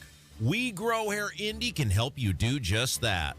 I'm Rob, and I got my hair back at We Grow Hair Indy. Here's Darren Andrews, clinic director, to tell you why I chose them. For nearly 20 years, we've helped thousands of clients grow their hair back, and we can help you. We're one of only 2 places in the entire country to offer the Artist Robotic FUE and multi-unit hair grafting. I got multi-unit hair grafting. I love the results and cannot believe how much hair I got back. I can't recommend them enough. Call right now, 317-522-2995 for a free evaluation. Great technology, great company, great people, great results. Go to WeGrowHairIndy.com, see my results, and call 317-522-2995. 317-522-2995. Don't you want to say, I got my hair back? Attention. If you suffer from consistent pain in your joints caused by arthritis, overuse, or injury, you may be a candidate for a revolutionary therapy that could revitalize damaged tissue. This approach can provide long-lasting relief from pain in your knees, shoulders, hips, and other joints with no surgery, no drugs, and no downtime. To find out if you're a viable candidate, you may request a free consultation from QC Kinetics by calling 463-251-1912. Instead of masking the symptoms, it goes to the root of the problem to resolve it at its source. Already used by thousands of satisfied patients nationwide, this joint pain therapy is available right now to the public, but only for qualified candidates. Again, to find out if you're a viable candidate for this therapy, you may request a free consultation by calling QC Kinetics at 463-251-1912. That's 463-251-1912. Are you tired of high cable TV rates? Sign up for Dish today and get a $500 bonus offer while supplies last. Plus, lock in your price for 2 years guaranteed. Call All American Dish, your Dish authorized retailer now. 800-296-1251. 800-296-1251. That's 800-296-1251. Offers require credit qualification, 24-month commitment, early termination fee, and e-auto pay. Restrictions apply. Call for details. Garage door problems? Call today for service today. Garage Doors of Indianapolis services all makes of garage doors 24 hours a day, 7 days a week. Call today for service today. 875-4577. Call today for service today. Get it fixed right now. Call Garage Doors of Indianapolis at 875-4577 or visit doorstoday.com. In the morning, call 875-4577. Service today. Today. You're listening to the Kendall and Casey Show on 93 WIPC. It's time to hear from you. Kendall and Casey present voicemails. 317-684-8444. That is the phone number if you'd like to leave a voicemail for Kendall and Casey on 93 WIBC. And this first one is about appealing your property tax. Hey, guys. This is Jeff from Claremont. I was calling about the why people haven't been appealing their property taxes. Every person that has a property tax bill has the right to appeal with their county. And we did, and we went from $1,700 a year down to $900. And they took us from $160,000 assessed valuation to $98. So it's the assessors that have done the majority of this. I don't think the formula is so bad, but the assessors, they set the value of your house at the rate they want to collect taxes for their county. So I noticed that all of our tax rates had went down, but the overall assessment went up by $15,000 for a two-bedroom home in Claremont. So it's the assessors, and yes, the taxes definitely need to come down or be eliminated. And I just don't understand why people didn't appeal. All right, so as someone who has 2 years in a row appealed my property tax and won, and they were very helpful. I consider myself someone who can speak from some authority on this. And then I'm going to let you weigh in on this because you've got some experience with this as well. We've had this on the show before. You should always appeal your property taxes, right? You should, or at least explore appealing it, because have them. You don't even have to go through the formal appeals process. Just call your county assessor's office. Say, I disagree with my assessment. I'd like for you to walk through with me how you formed this assessment. And sometimes they will catch errors. It's not malicious. It's not intentional.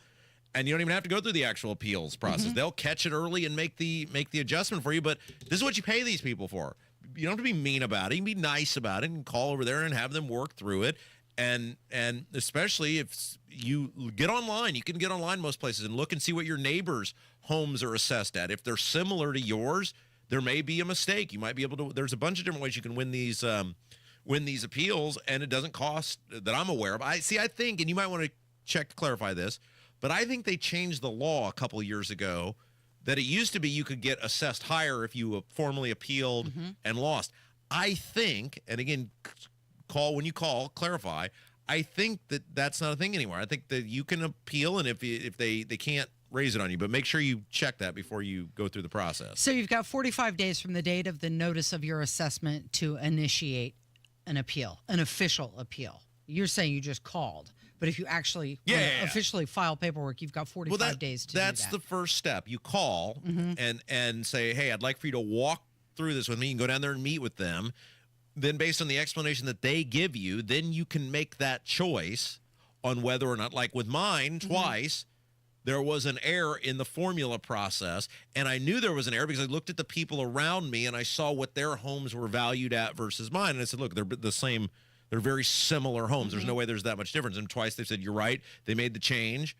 And that was change enough for me. But you can meet with these people before you even decide to appeal. Now, you've got something special for us here. Okay, so yes, we have appealed our property tax in the past, and we haven't heard from the dude for a while. So let's check in with him, and he walks us through the process that we went through.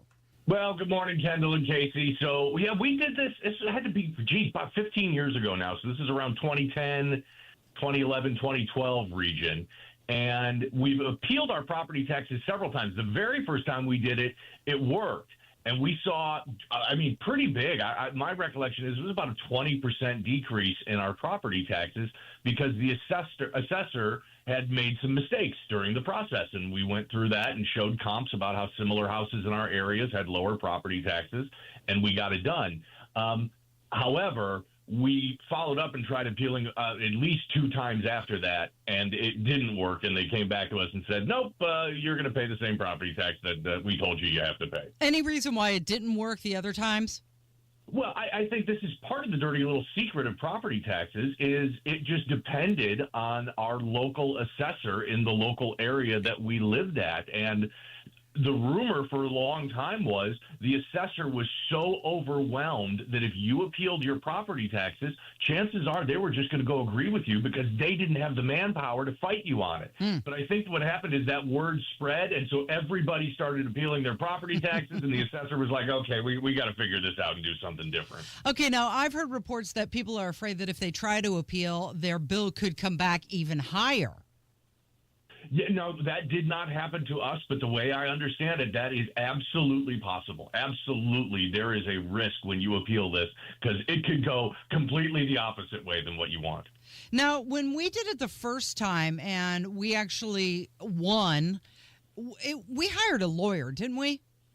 There was actually a smart attorney when we lived up in the South Bend region who made a lot of money doing this, and he would basically do all of the legwork for you, file the paperwork, and then if you won and got a lower property tax bill, he got a cut of the savings.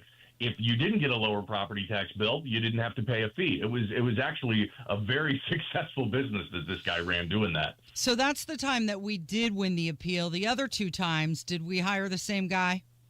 We did, and his business kind of unfortunately fell apart because the assessors just weren't giving in anymore. And so, yeah, we used this guy 3 times. Once it worked, twice it didn't. All right. So it's kind of a gamble. Absolutely. It's a risk, but a lot of times it's one worth taking. And from what I've heard, it's rare that your property taxes go up when you file an appeal, so it doesn't happen very often. But the risk is not zero. All right, Casey, your job is to call the Marion County Assessor's Office and find out if you appeal, if they can raise your property tax. I'm putting that in your court so we can get a definitive answer on that. I'm fairly certain they changed the law, but I could be wrong. All right, let's take a break. When we come back, we're going to continue this little thing we started last week with Hammer, and it was hilarious. So many of these lawmakers on the property tax thing are like, I'd be happy to talk with you. Let's chat by phone. So we've started just calling lawmakers on the air and see if we can get any of them to connect. And it didn't go so well last Friday. We'll see if it goes better today. All right. It's Kendall and Casey on 93 WIBC.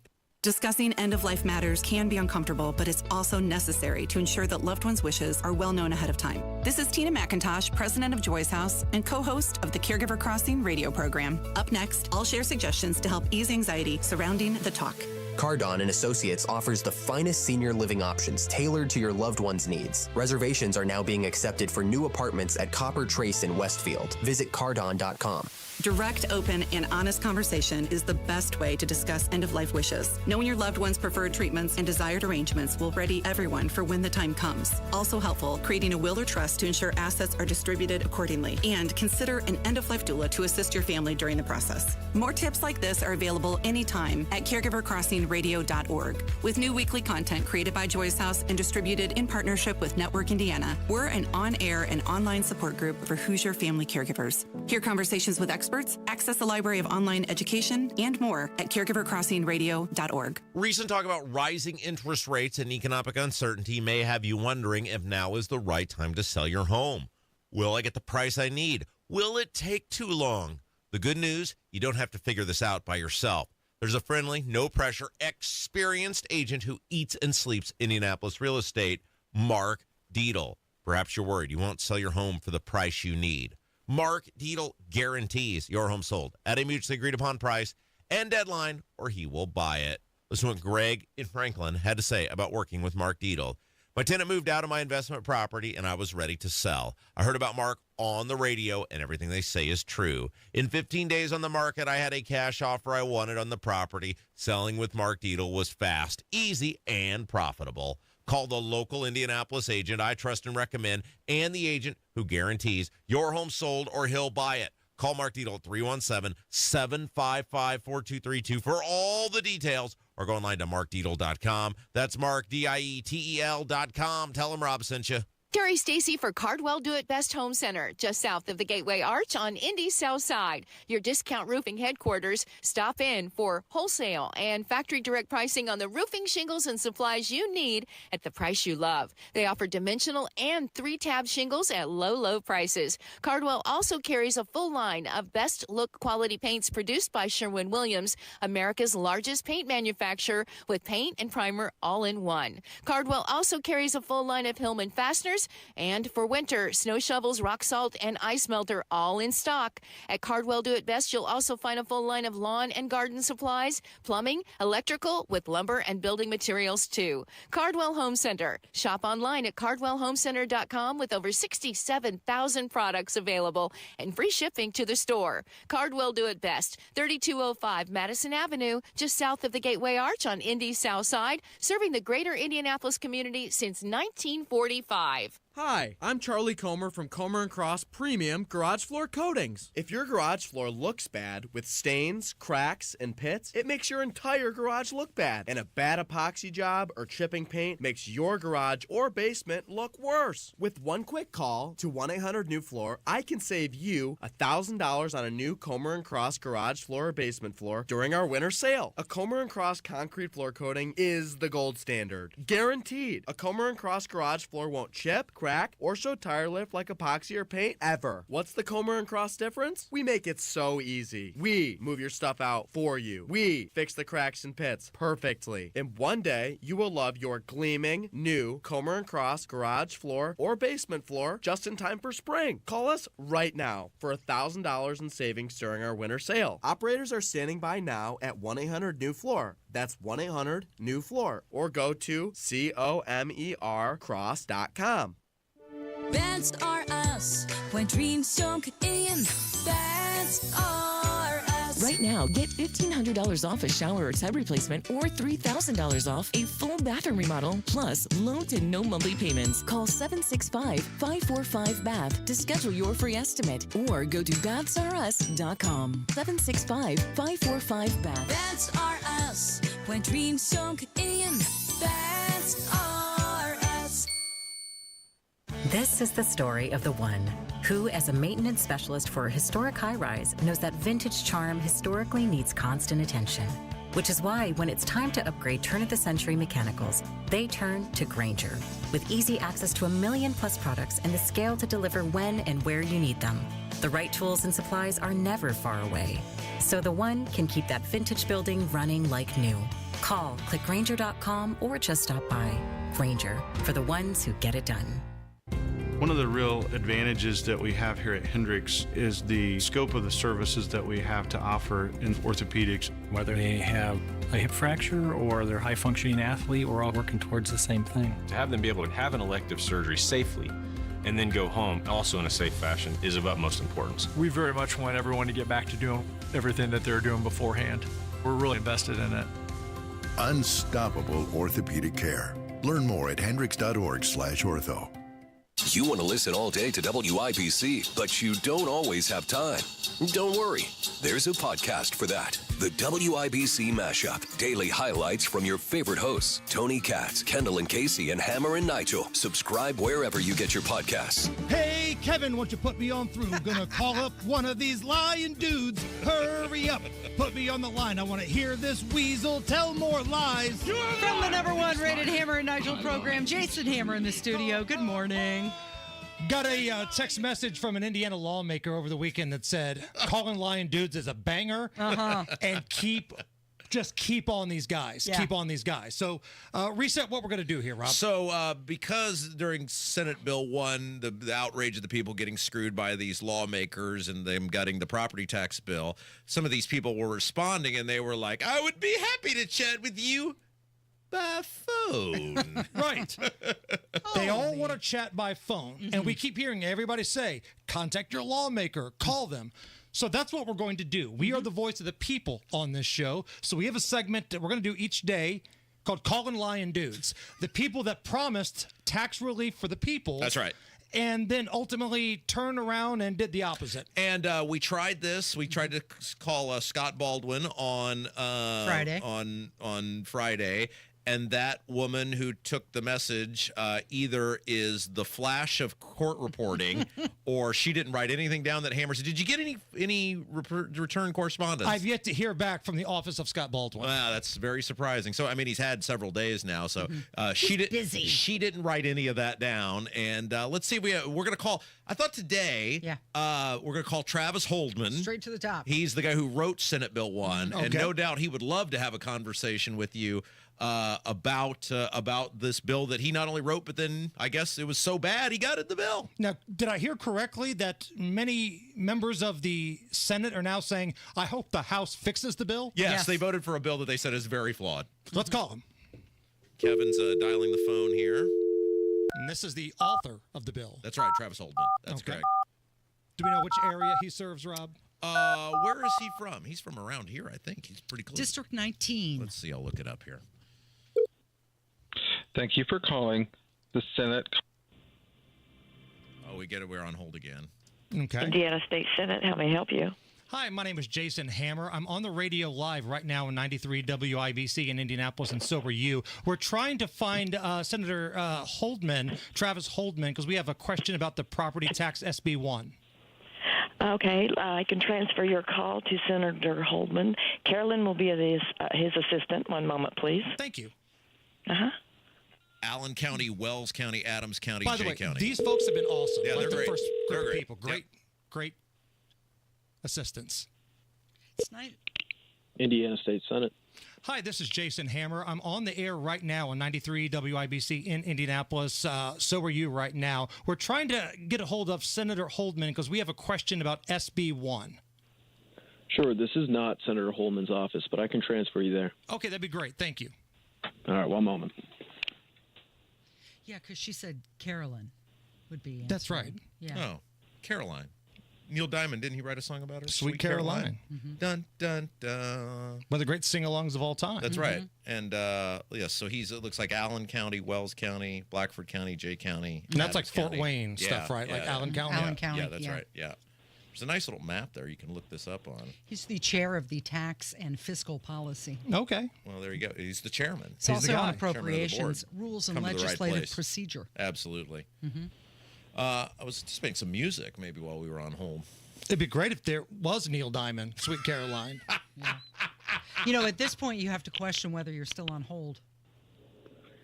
Hi, this is Carolyn Travis. How can I help you? Hi, Caroline. This is Jason Hammer. I'm on the air live on 93 WIBC in Indianapolis right now, radio station. So are you. We have a question for Senator Holdman about SB 1. We were trying to call and get some resolution on. All right. This is Senator Clark and Senator Freeman's office, but I can transfer you over to Senator Holdman's office. Okay, thank you. That'd be great. This is our third bite at the transfer apple. I would. The state. We got music, though. No, we got music. Maybe we're going to the right place. This is our state government in action. We're on our third transfer now. This sums up the government, doesn't yes, it? it does, doesn't it? Thank you. The last lady who didn't write down anything you said, and then today we can't get transferred to the right person. Like, what if there was some major emergency? Right.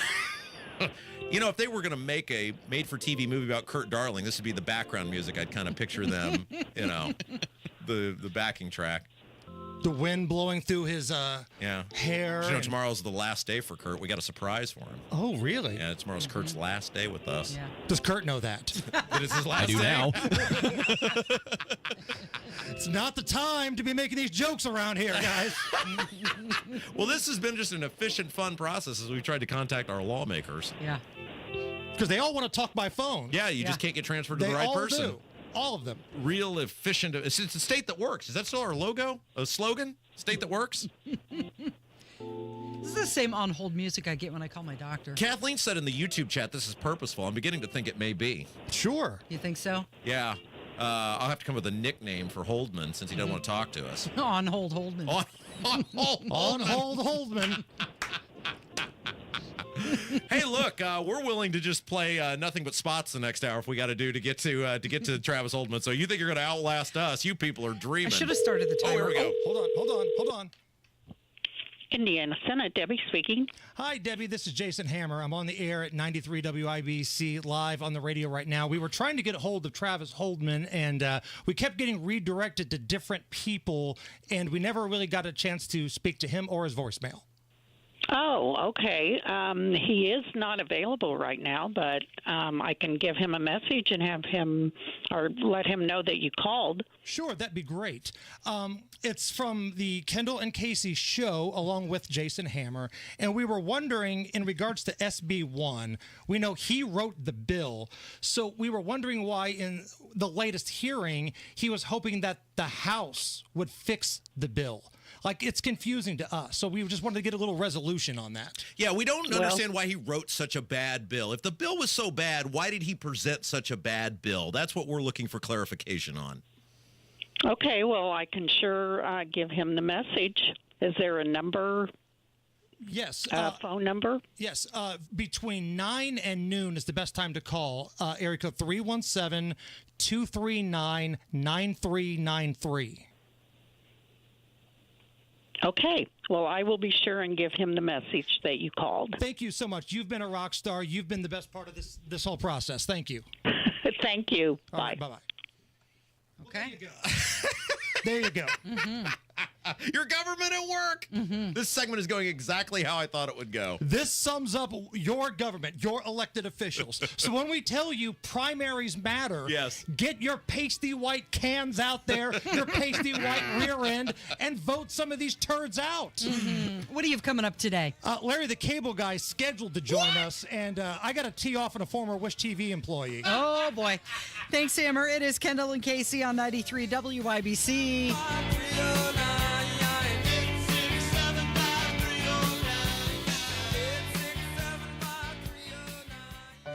Discover cancer care that empowers you at Community Health Network MD Anderson Cancer Center.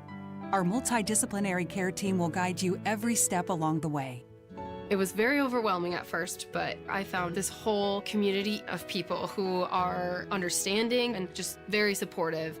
So I have a lot of thankfulness and gratefulness for who I am through this and after this. Learn more at ecommunity.com/cancer. Your local news coming up in 2 minutes from the Technology Recycler Studios after Fox News Radio. You're listening to 93 WIBC, WIBC HD1 Indianapolis. It's 11 o'clock. He says the left used to love him. I'm Dave Anthony, Fox News. Not anymore. Elon Musk has faced growing anti-Doge protests for leading the Department of Government Efficiency's push to slash federal jobs and spending. Tells Fox's Hannity while sitting next to President Trump in an interview that'll run tonight. They call it like Trump derangement syndrome. And I didn't, you don't realize how real this is until it's You can't reason with people. There are several legal challenges trying to stop Musk and Doge, and the one filed by Democrat attorneys general in 14 states. District Court Judge Tanya Chutkan heard arguments yesterday and plans to issue an order later today. During argument, she did question the authority of Musk, but also appeared skeptical of a request to block Doge from the Office of Personnel Management. The Trump administration says Doge is acting only in an advisory role, so Senate confirmation is not needed, and the state suing can't show any harm to them or to taxpayers. Fox's Jared Halpern. The U.S. held the first formal talks today with Russia since the 2022 Ukraine invasion. This needs to be a permanent end to the war. National Security Advisor Mike Waltz was part of the talks in Saudi Arabia today, saying with hundreds of thousands of casualties, this war has turned into a meat grinder of people on both sides. Well, both sides were not part of today's talks. Ukraine's president says negotiations should not take place behind our backs.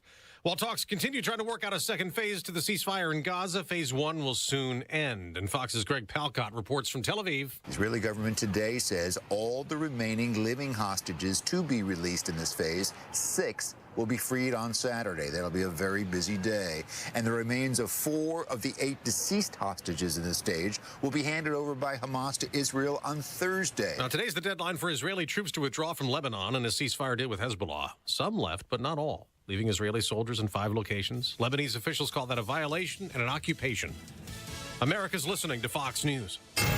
93 WIBC Mobile News. On the level, on the go.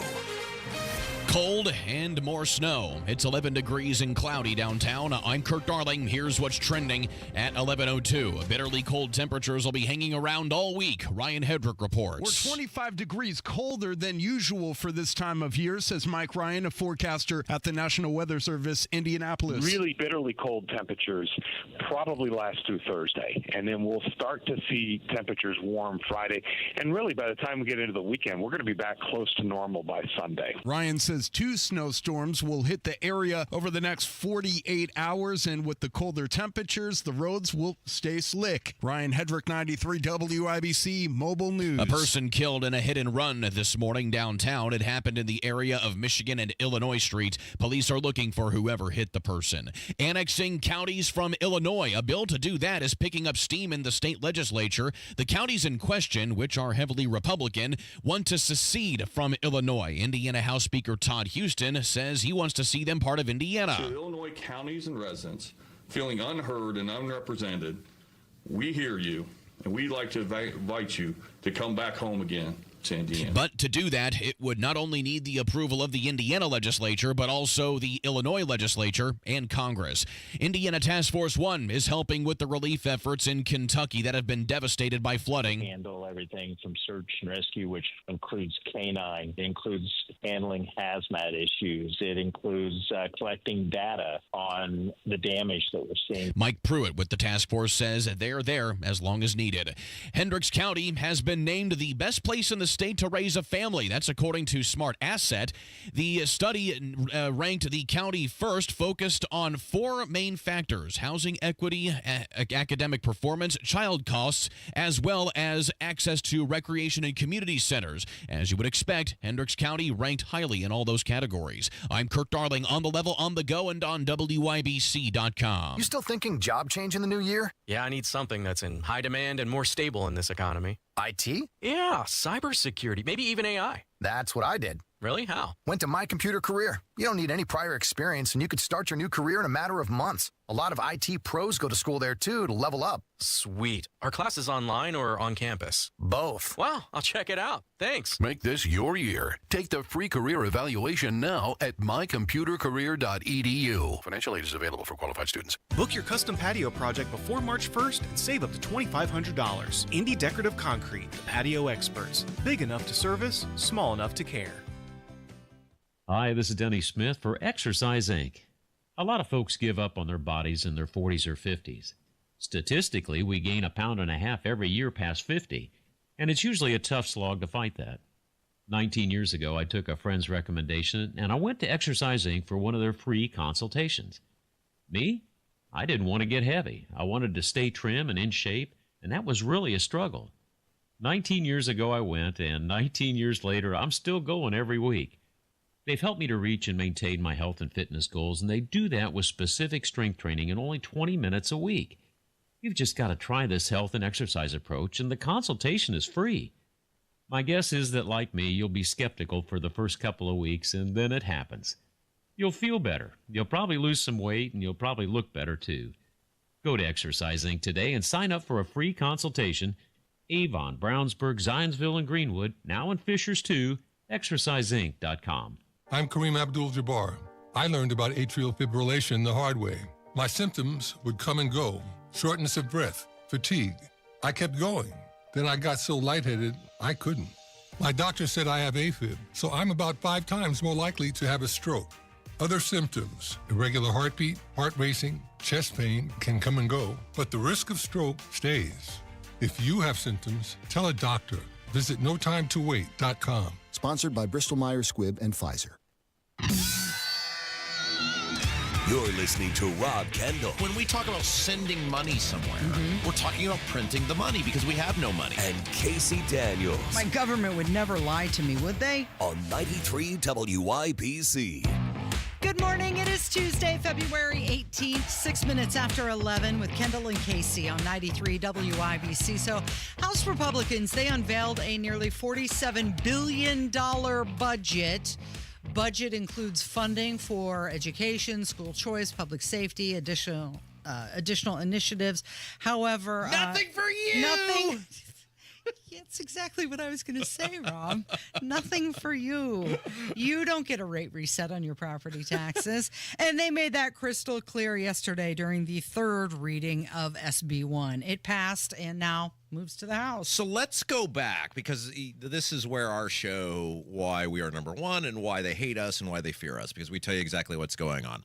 So all the talk around SB 1 and the property taxes was, but what about the children? Little Sally and David, and we might all be back in one-room schoolhouses, and there won't be any teachers anymore.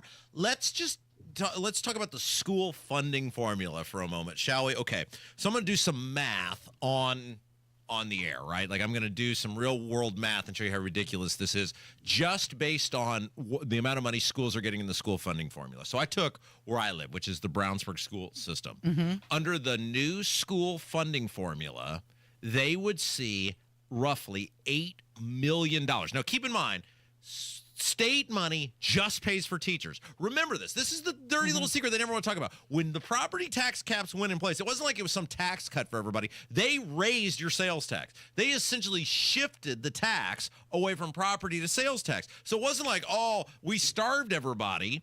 What happened was, when they raised the sales tax, they took teachers away from property taxes. It used to be property taxes paid for teachers and buildings and everything. They said, no, we're not going to do that anymore. They raised the sales tax just to pay for teachers. That's not being touched in any of the stuff that Braun is talking about. So when you hear somebody give you some sob story about teachers, you look right at them and go, that's not property taxes. They ain't getting paid. It is bright, shiny objects. Property taxes are bright, shiny objects, like $55 million swimming pools. Right. So it's the building, it's the IT, it's not the actual teacher's salary. That's correct. But in the school funding formula, Brownsburg, where I live, and you can go look, it's public, you can go see your school system, stands to get about $8 million additional dollars in the school funding formula over the next 2 years. That's a lot of money. It's roughly a 10%-ish increase over the next 2 years. It goes from something like $81 million to $89 million over the next 2 years.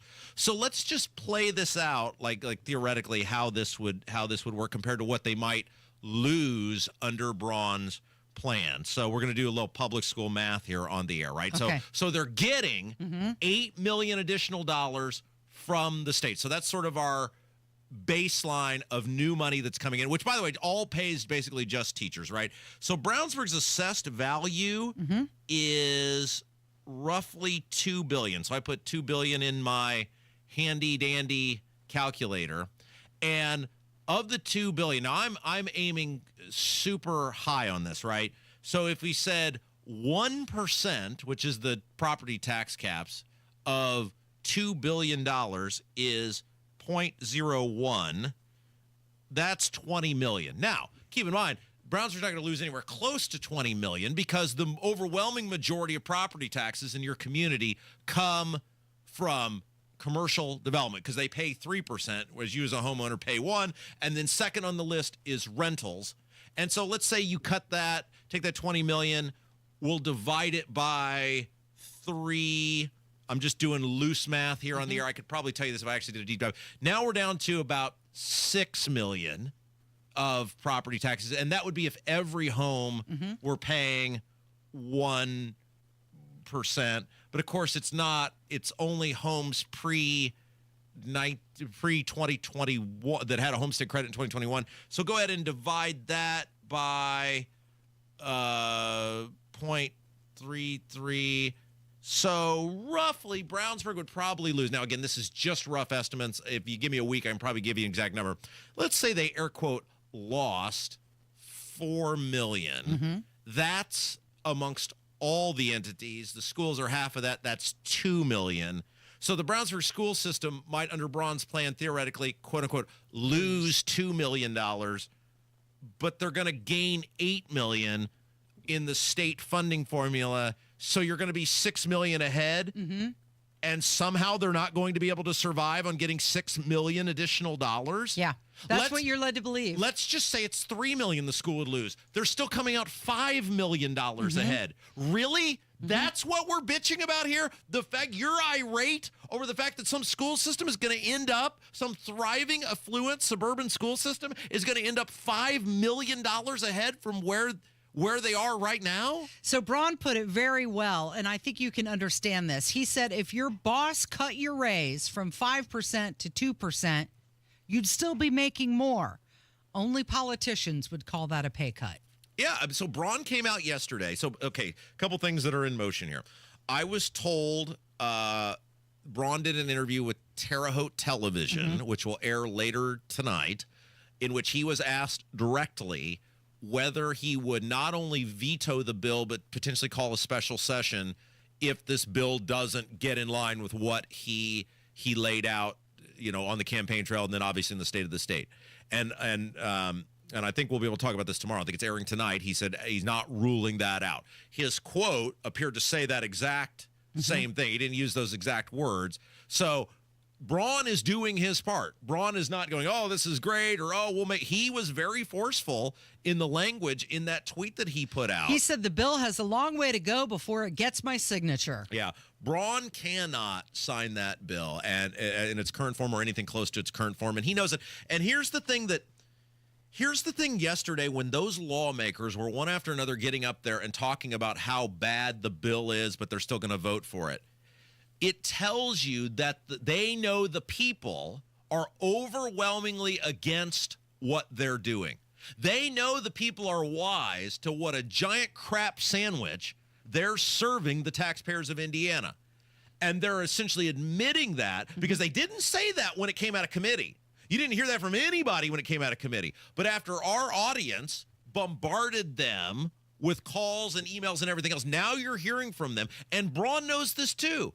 If you weren't overwhelmingly against this, Braun knows where you're at, and he's with you, right? He's a politician. He may be doing a good job on this, but he's not running a soup kitchen. He's a politician. And he knows that the people are overwhelmingly against us. So this is why when we talk about, yes, this bill is bad right now, but you have to stay engaged because there's a ton of moving parts with this bill, and there's a lot of time left in this game for it to change in our favor, and that will only happen if you continue to stay engaged. That almost never happens, that on a high-profile bill that a legislative body will stand up and go almost in unison, yeah, this bill sucks, but we're going to vote for it anyway to, quote, keep it moving. We forced them into admitting that. They're on the record one after another saying it's a bad bill, and they're on the record as voting for a bad bill. Okay, so we've been saying all along, call your senator, call your state senator, but they passed it yesterday. It's moving out of their hands and into the House. So now we need to start calling our House reps and telling them this is the message. Put the rate reset back in. That's correct. So we will now, tomorrow, I'll get this done, try to get this done tonight and have it for you tomorrow, who we need to start calling and emailing on the House side. And then hopefully by the end of the week, we're working on something big, and Mike will be with us later to talk about it, for March, that we are very optimistic is going to make a very big difference and is going to be a lot of fun, and it'll require mass audience participation. And so long way left to go in the game, but Braun is doing his part. Now let's take a break, because we got to talk about what the actual priority for the Speaker of the House is. It's not you or your property taxes. Is it Illinois? It's some fantasy island quest to annex counties in Illinois into Indiana, which will never, ever, ever, ever, ever happen. It's Kendall Casey. It's 93 WIBC. Hammer and Nigel. The commander-in-chief no longer needs a diaper change. The commander-in-chief doesn't have to watch Matlock with pudding smeared on his face. We've got a commander-in-chief that no longer falls up and down the stairs multiple times. I'm excited for that. If anything else. Let's see how long it takes before Pencil Neck Adam Schiff to file some impeachment charge. Hammer and Nigel, weekdays 3 till 7 on 93 WIBC and WIBC.com. Due for a haircut. Man, listen, my water pipes burst and flooded my house. Place a mess. I've been staying with my daughter till I can figure out what to do. You trying to fix it and move back in? No way. It's too big a mess. It'll cost me tens of thousands of dollars. I ain't got that kind of money. You trying to sell it then? Well, that's what I'd like to do, but who's going to buy my house in this condition? Did you call Simple Quarters? Simple Quarters? Simple Quarters bought our house when we were in a jam. We needed to move real quick. They closed fast and gave us cash. Simple Quarters will buy in any condition? That's right. They buy as is. You don't have to repair anything or clean anything out. It's simple. What do I have to do? Just call them. They'll do a quick walkthrough, then they'll make you an offer. Simple Quarters is a local Christian company that loves to help people in difficult situations. Call Simple Quarters at 317-900-HOME. That's 317-900-HOME. Check us out at simplequarters.com.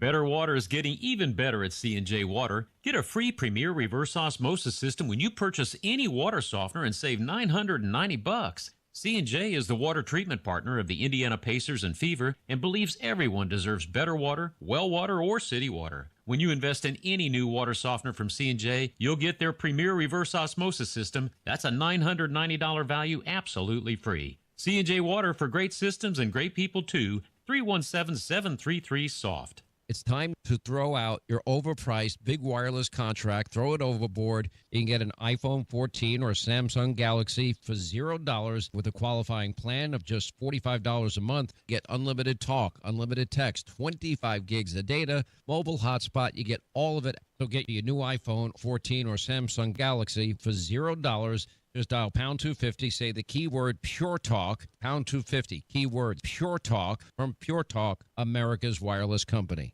Speed, power, legendary. This is May in Indy. Start your engine. It's passion and drama, history and tradition, on their feet, victory and defeat. He will not catch it. Joseph Newman goes back to back. This is the Indy 500. Get tickets for the 109th Indy 500 presented by Gainbridge at IMS.com. This is May. Go now to bwindow.com and receive $400 off per window and $250 off any patio or entry door, plus 2.99% financing. The new year means new deals at Andy Moore Ford in Plainfield. This is where you get your next Ford car, truck, SUV, EV, or fleet vehicle. Elevate your journey right now with the new 2024 Ford Expedition Platinums. Save over $15,000 off MSRP. Equipped with a high-output 3.5-liter EcoBoost, it delivers up to 400 horsepower for commanding performance. And with the premium leather-trimmed interior and wood accents, you're sure to enjoy your time on the road. Need something a little smaller but still enough room? Check out the new 2024 Ford Edge SE. Save over $6,500 off MSRP. You got to check out everything going on at Andy Moore Ford in Plainfield. Get more to your door. Simply purchase your vehicle online and they'll deliver it directly to you. Visit the showroom, 2713 East Main Street in Plainfield, or online at andymoreford.com. That's Andy Moore, M-O-H-R. I love Andy. andymoreford.com.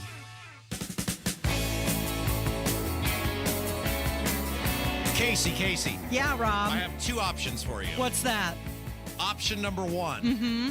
You could take your time and attention and help millions of people in your own state. Okay. That's option one. Yes. Or option two, you could spend all of your time obsessed with some fantasy island pie in the sky thing that there is more chance of me being named King of America than it actually happening. These are your two choices. Which one would you like to waste your time on? I'm going to go with door number one. You must be talking about House Bill 10,008. 1008, right? 1008. Okay, so this was Todd Houston's only bill this session. So you're the Speaker of the House. You are essentially the most powerful person in the state of Indiana. The Speaker of the House, because of the low veto threshold and the way the most bills emanate involving money out of the House of Representatives, you are essentially, he is, 1A or 1B, the most powerful man in the state of Indiana. You have this uber pressing issue right in front of you where people are begging you to help them. You know millions of people are getting crushed, and you're like, nah, I'm not going to use my juice and my political capital on that. I'm going to spend my time trying to annex in 33 counties from another state that is basically impossible to do. So the thing is, the bill, it proposes creating a commission. That's right. It's not even doing the thing. It's not even doing the thing. It's like, we're going to talk about doing the thing. Okay, so let's remind people. So there are like 33 Republican counties in Illinois that have said, we'd like to get out of Illinois, which is fine. I don't blame them. But let's talk about how it works to get out of a state, okay? So first of all, Indiana would have to vote to annex these people in. Let's talk about what a logistical nightmare that would be, that, states have boundaries and borders. These states are not like just in one straight line. They're scattered about. How would you even do that? How would you provide services to that? What, are we going to set up a state police post on the western border of Illinois? I mean, how would you logistically do that? You have all sorts of different laws, like just take marijuana laws, for example. You're going to change all of our state laws now to match Illinois, or come on in, we'll deprive you of the freedoms and liberties you have in Illinois. That's the logistic nightmare of the state of Indiana. Illinois would then have to consent to letting these people leave. The state legislature in Illinois, which is controlled by Democrats, by the way, what are they going to be like? And a Democrat governor in Illinois. Sure, we'll just let you leave with all the revenue and money and everything that go with you, and we'll create a giant hole in the center of our state. No problem there whatsoever. That's not going to happen. And then even if that did happen, then it would take an act of Congress, which I'm going to guess would have the 2/3 threshold to be able to veto. So that ain't going to happen. So on, take away, even if, which we're great at ignoring logistical and fiscal nightmares in this state. Let's just say we ignore that and go ahead and vote to do it. Then the other two things are never happening. And this is what the Speaker of the House spending his time on has made his signature thing. Yeah, so redrawing state boundaries, it does require approval from both state legislatures and Congress. And you know when the last time that happened? When? The Civil War, Rob. And then there's something else you need to consider as well. The governor of Illinois, he presented his 7th budget proposal, and they're facing a $3.2 billion shortfall for 2026. So financially, these counties, there's a shortfall there. Right. So how are they going to make that even? So, but again, it comes back to, it's equivalent of some guy sitting around in his bedroom going, hey, wouldn't it be cool if? And by the way, lawmakers file stupid bills all the time, but they're rank and file low-level lawmakers, like some guy from Huntington or would do this. Pie in the sky sort of stuff. The Speaker, who has a major issue, multiple major issues, but certainly the one that's getting all the attention is property taxes. And he's like, nah, I'm going to try to annex Illinois into Indiana. What is going on? Yeah, so the bill now is going to move to the House floor for a full chamber consideration. If you vote for this, given the lack of attention the House of Representatives has given to property taxes, shame on you. Shame on you. I know you're excited for us to get roasted. Yes. Do you want to do that now, or do you want to do that after? Why don't we news? take a break? So I have a friend. He actually is a very prominent player for Bob and Tom, executive over there with Bob and Tom. He's a fan of our show, and he you know more about this than I do. He somehow had artificial intelligence in a matter of a few minutes write a roast of our show, like, you know, the celebrity roasts, what somebody would say. And it is scary how good it is and how many things that they're roasting on that are things you would roast about our show, making fun of us. And I am petrified. It's hilarious. I roll on the floor laughing every time I hear it. But it's also scary as hell, Casey, that artificial intelligence... Because it's AI. I really want to know what he did. Like, you can't just... Like, AI had to have some sort of cues, some prompts. Like, what did he submit to AI to get this roast of us? We're going to laugh at ourselves. Was it one segment? Was it a whole show? Was it 3 years of shows? He said it was a couple of minutes, so how much content could it actually have been? He said in a couple of minutes it wrote this thing. So we're going to laugh at ourselves, and then we're going to be petrified that the computers have taken over to this point. Okay, that's coming up. It's Kendall and Casey on 93 WIBC. Hey guys, it's Rob, and as many of you know, I very rarely ever leave my house. And as such, I spend a lot of time in my yard. I love my yard. It's kind of like a little escape. But the other day, I really looked at it.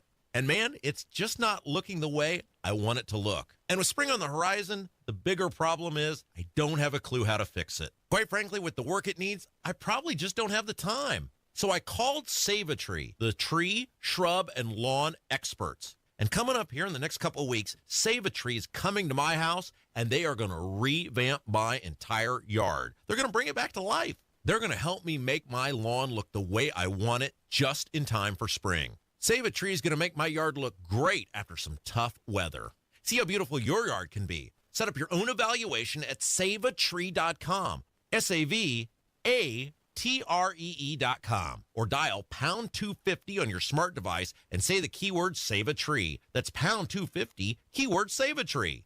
This is the story of the one who, as a maintenance specialist for a historic high-rise, knows that vintage charm historically needs constant attention. Which is why when it's time to upgrade turn-of-the-century mechanicals, they turn to Grainger. With easy access to 1 million+ products and the scale to deliver when and where you need them. The right tools and supplies are never far away. So the one can keep that vintage building running like new. Call, click Grainger.com, or just stop by. Grainger, for the ones who get it done. Hey guys, it's Rob for Life Church. Man, big event coming up at Life Church this weekend. It's the Marriage Conference, February 21st and the 22nd at their Noblesville location. Man, we love Life Church. They've had such a great impact on my life and my family's life. And this would be a great opportunity this weekend, Friday and Saturday, to reinvest in your marriage. You got nothing to lose and everything to gain. Life Church is warm. They're welcoming. They'd love the opportunity to meet and welcome you and your family. Learn more about the Marriage Conference, their 4 campuses across central Indiana, and their incredible online services. A whole bunch more. LifeChurchIN.com. 93 WIBC Mobile News. On the level. On the go. Hoping to be on to the next phase. I'm Kurt Darling. Here's what's trending at 11:30. Brokers between Israel and Hamas are hoping to begin working out the next phase of a ceasefire agreement. Fox's Greg Palcon. Phase 1 of the ceasefire agreement between Israel and Hamas is producing. The Israeli government says all the remaining living hostages to be released in this stage, 6 of them, will be freed on Saturday.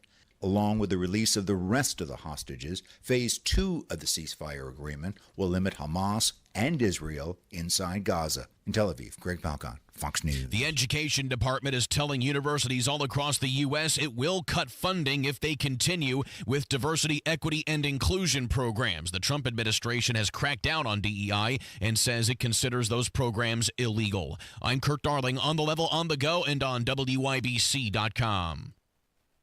Hey guys, it's Rob for Universal Windows Direct. Right now, Universal Windows Direct is in the middle of their Love Your Windows sales event. And at the heart of that is for every 2 windows you buy, you're going to get the next 2 free. No limit. Need 4 windows, you pay for 2. You need 20, you pay for 10. It's the perfect way to save big while upgrading your home. Oh, and that's not all. On top of that, Universal Windows Direct is offering no interest financing for 3 years. That's 36 months of easy payments with 0% interest. Already have a price from another company? Universal Windows Direct will beat it, so you know you're getting the best deal around. Now, some restrictions may apply. So to get all the information, you got to call Universal Windows Direct today. Schedule your totally free in-home estimate. 317-659-7574. 317-659-7574. You can see everything for yourself on the web at universalwindowsdirect.com. Universalwindowsdirect.com, 317-659-7574. Tell them Rob sent you. I'm a grandson, a son. I'm an employee and a mentor. I'm a father to 2 beautiful kids and a husband to an amazing wife. And I have a substance use disorder. In other words, I'm living in recovery with an addiction. And now that you know, will you let it change how you see me? It's okay to see my addiction, but I want you to know it's people choosing to see me as a person that changed my life. See the person, not just their disease. Learn more at cbeyondtheaddiction.org.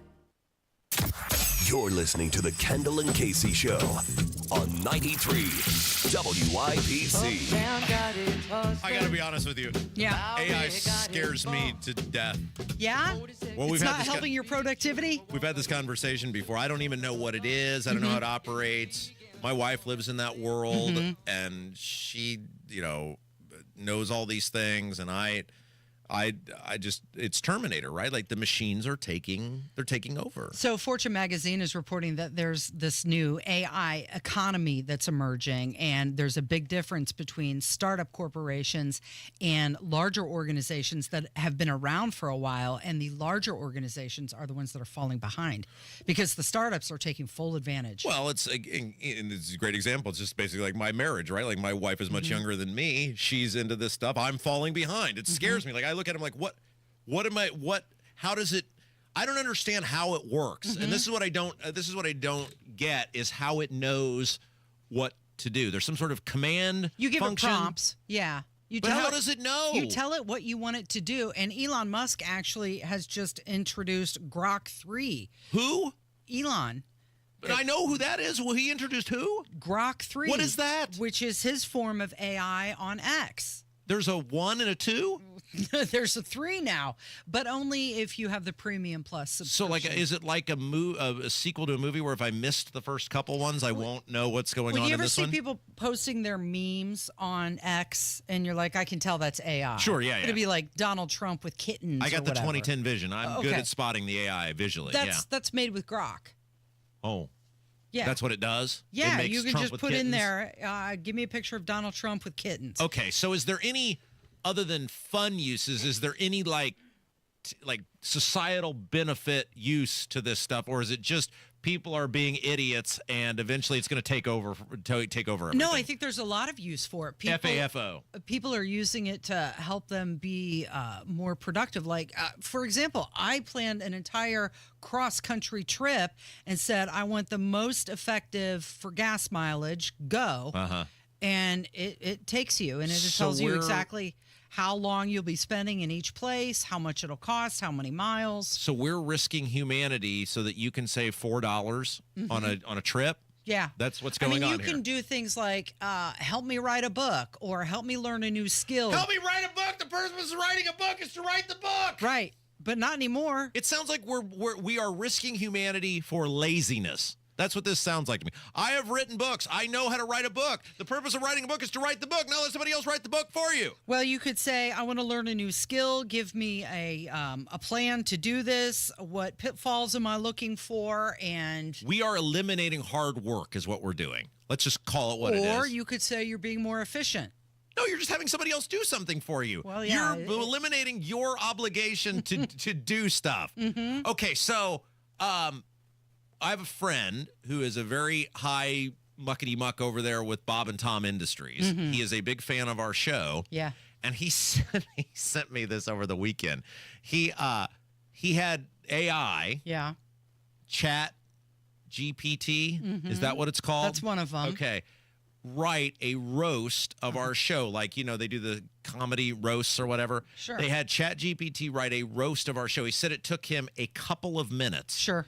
And in a couple of minutes, it churned out this roast, which is like, this scares the heck out of me, Casey, because I don't know how it knew this. There are things that unless it listened to our show, it wouldn't. It's something a comedian would do if they were knew about our show. It's really what he prompted it to say, though. Shall we play this?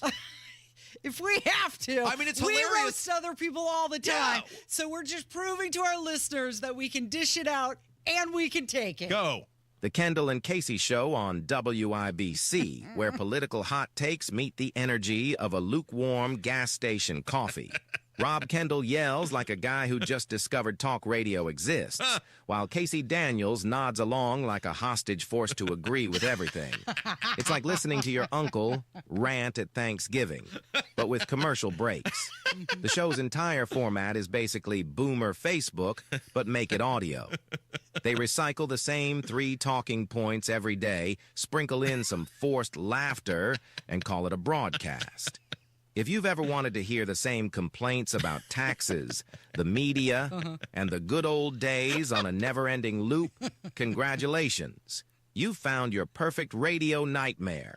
Honestly, the most unpredictable thing about the show is whether Rob will go 5 minutes without reminding everyone he used to be in government. And Casey? Well, she's there. Someone's got to keep nodding along. Oh, ouch. It hurts. Like if a comedian were to do a roast of our show, that's spot on. Kev, isn't that amazing? Yeah, was that supposed to be Cat Williams? I don't know who that was supposed to be. I think it was. It sounded like him. I laugh so hard every time I hear that, and then I'm amazed. In a couple of minutes, how did it know that I talk about being an elected official? That's what I'm wondering. Like, did he submit some sort of audio or a clip from YouTube, or he had to have prompted it in some way? It doesn't just know. It's not like just search the internet, or can it search the internet? In some cases, it can. Some it can't. I am both amazed and incredibly fearful for my existence and all of our existence after hearing something like that. You don't seem impressed by this at all. Well, because I use ChatGPT a lot. So you could have done that. I don't have the software to do the voice stuff like Hammer does. But yeah, I could do something like that. That is But how clumsy of me. I don't mean to nod. I mean to scowl. Well, only funny when it's true. Here's the thing about our show, and this is why they hate us down the street, is because we have no humility whatsoever, right? Like we are, we don't take ourselves seriously. We laugh at ourselves. So when we rip on and laugh at other people, we're leading by example, right? Like we'll play that. That's hilarious. Why not? It's great. I could not. So then my wife, she's a maniacal one. She hears it and starts laughing, and she's like, I'm making it meaner. See, she's prompting it to make it meaner. And then she started doing something. She was pecking away at her cellular telephone, and she kept making the thing meaner. I don't know if I want to hear that one. Oh, it was great. Was it really bad? It was really good. I mean, it was, of course, it doesn't bother me at all. Oh, boy. But, can I just say something, Rob? Yes. I don't want the smoke of picking a fight with a Bob and Tom because, they're an elder beloved institution in Indianapolis. Stop.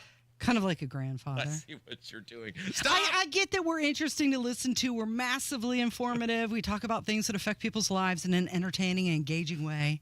And we're doing it all with this small 3-person crew. And while I'm flattered for the awareness by their CEO, it does show you how important our show is, that he has the excitement to fanboy over us. So John, thank you for the love. For now, I'll be here smiling and nodding like a hostage. Such a woman move. Like the guy hears that and goes, that's hilarious how much you took a dump all over me. The woman is like, she's turned into... what I will not be ignored, Dan. What's Glenn Close? Hey, Micah's going to join us next. It is Kendall and Casey on 93 WIBC. You don't spit into the wind. You don't pull the mask off the old Lone Ranger, and you don't mess around with Slim.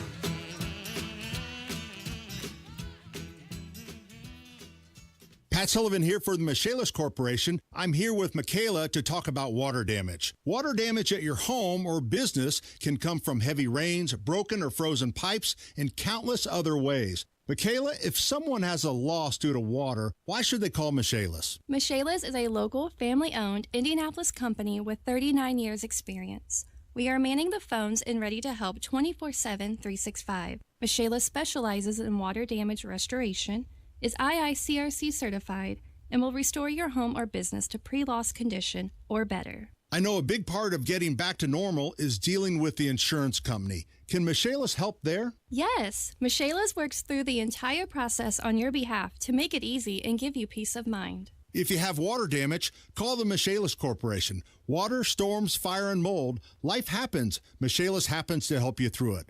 Text or call 844-FIXED-INDY. That's 844-FIXED-INDY. Make it Michaelis. Mike Rowe here with a quick question. Have you noticed cracks in your drywall, chimney, or exterior walls? I hope not, because if you have, they could be indications that you've got a much bigger problem with your foundation. That's where Indiana Foundation Service comes in, a groundworks company. They can honestly assess your situation and create a plan to stabilize your foundation. Schedule your free inspection at indianafoundation.com/row. And while you're there, check out my latest dirty job. Licensed in all states where work is performed. See website for detail. Garage door problems? Call today for service today. Garage Doors of Indianapolis services all makes of garage doors 24 hours a day, 7 days a week. Call today for service today. 875-4577. Call today for service today. Get it fixed right now. Call Garage Doors of Indianapolis at 875-4577 or visit doorstoday.com. In the morning, call 875-4577. Service today? Today. Community Health Network cares for your heart health. From heart scans and vascular screenings to complex heart procedures, you can count on our expert team for the highest quality cardiovascular care, when and where you need it. Your path to a healthy heart starts with knowing your risk. Schedule a heart scan or vascular screening today. Visit ecommunity.com/heart. Community Health Network. Exceptional care. Simply delivered. You still thinking job change in the new year? Yeah, I need something that's in high demand and more stable in this economy. IT? Yeah, cybersecurity, maybe even AI. That's what I did. Really? How? Went to My Computer Career. You don't need any prior experience, and you could start your new career in a matter of months. A lot of IT pros go to school there, too, to level up. Sweet. Are classes online or on campus? Both. Wow, I'll check it out. Thanks. Make this your year. Take the free career evaluation now at mycomputercareer.edu. Financial aid is available for qualified students. This is the story of the one who, as a maintenance specialist for a historic high-rise, knows that vintage charm historically needs constant attention. Which is why when it's time to upgrade turn-of-the-century mechanicals, they turn to Grainger. With easy access to 1 million-plus products and the scale to deliver when and where you need them. The right tools and supplies are never far away. So the one can keep that vintage building running like new. Call, click Grainger.com, or just stop by. Grainger, for the ones who get it done. In almost every case, when Advent has solved a breathing triangle problem, it is a one and done. Because we don't want you to be a lifelong patient. We want you to be our next success story. Stop putting up with lousy well water. You just can't find anybody better than the pros at C&J. Great systems and great people, too. Call C&J at 317-852-WELL. Hammer and Nigel. The commander-in-chief doesn't have to watch Matlock with pudding smeared on his face. We've got a commander-in-chief that no longer falls up and down the stairs multiple times. I'm excited for that. Hammer and Nigel. Afternoons on 93 WIBC. It was late one Friday. He pulled in out of the dark. He was tall and handsome. First she took his All right, a lot of moving parts in the Indiana General Assembly. Let's find out what's going, and let's start with some good news. It's Kendall Casey Show. I'm Rob Casey's here, and well, as we do every Tuesday, we bring in the man who runs the Senate side of the Indiana General Assembly. He's Lieutenant Governor Micah Beckwith. All right, Beckwith, so a rare, random, probably accidental act of good governance broke out at the Senate. They passed that bill to make school board elections like all the other elections in the state. Yeah, it was great. It was close. It was 26-20, but it's going to make make it so that school board candidates can declare a party, which I think brings more transparency at the ballot box. Senator Chris Garton gave one of the best speeches I've heard so far from the Senate floor. He gets up and he's the majority leader of the Republican caucus, and I really think Chris has got a bright future in politics. He's really bold, and he just laid it out so well. I've yet to hear anyone really lay it out that well on this particular issue as he did. So really impressed, and it passed, and it wasn't a overwhelming majority, but it got through the Senate. Now we just got to get it through the House side. So that's going to be where the battle is on the next few months. Okay, so J.D. Prescott has a kind of a corresponding bill. Actually, the Senate bill's better because it forces the primary process, but it looks like, because he thinks he's got the votes in the House, if he gets his to the House, that means we will have partisan school board elections going forward. Yes, that's right. I mean, if he can get his through, you're right. In Senator Burns' bill, which is the bill that passed the Senate yesterday, that is a better bill. It's a little bit more concrete, but J.D. Prescott's bill is also good. And so, yeah, if we get that one through the House, then we'll be good. Okay, so my new hobby now is I watch you on my internet television, and you have those glasses you have are very nice now. You've got a new pair of glasses that they make you look so much smarter than you actually are. So congratulations. You know what it is? The leftists who are in the hallways of the State House, they don't recognize me now. It's kind of like Clark Kent, right? Yes. That's why I wear them. Of course. Well, it kind of looks like him, but not really because he doesn't wear glasses, so it can't be him. So. Okay, so my question as I'm watching this is how often do you, let's just take the property tax thing yesterday. We've devoted much of our show today to how genuinely stupid Greg Taylor is. Like, you can't say anything. You're just running. You're like the traffic cop. You're the man who has to be just running making sure the trains are running on time. How often do you want to just pipe up and go, "Sir, that is the dumbest thing I've ever heard"? Very often. There's many times I want to do that often. Now, I have been told that my poker face is not very good because people can basically tell what I'm thinking by the way I'm looking. So I'll get my jabs in and my 2 cents in one way or the other, whether it's the looks I'm giving from the dais or, kind of similar to what we're doing here is I come in and I talk about it. I think this has more power and influence than anybody at any of those podiums would wield because we reach far more people this way.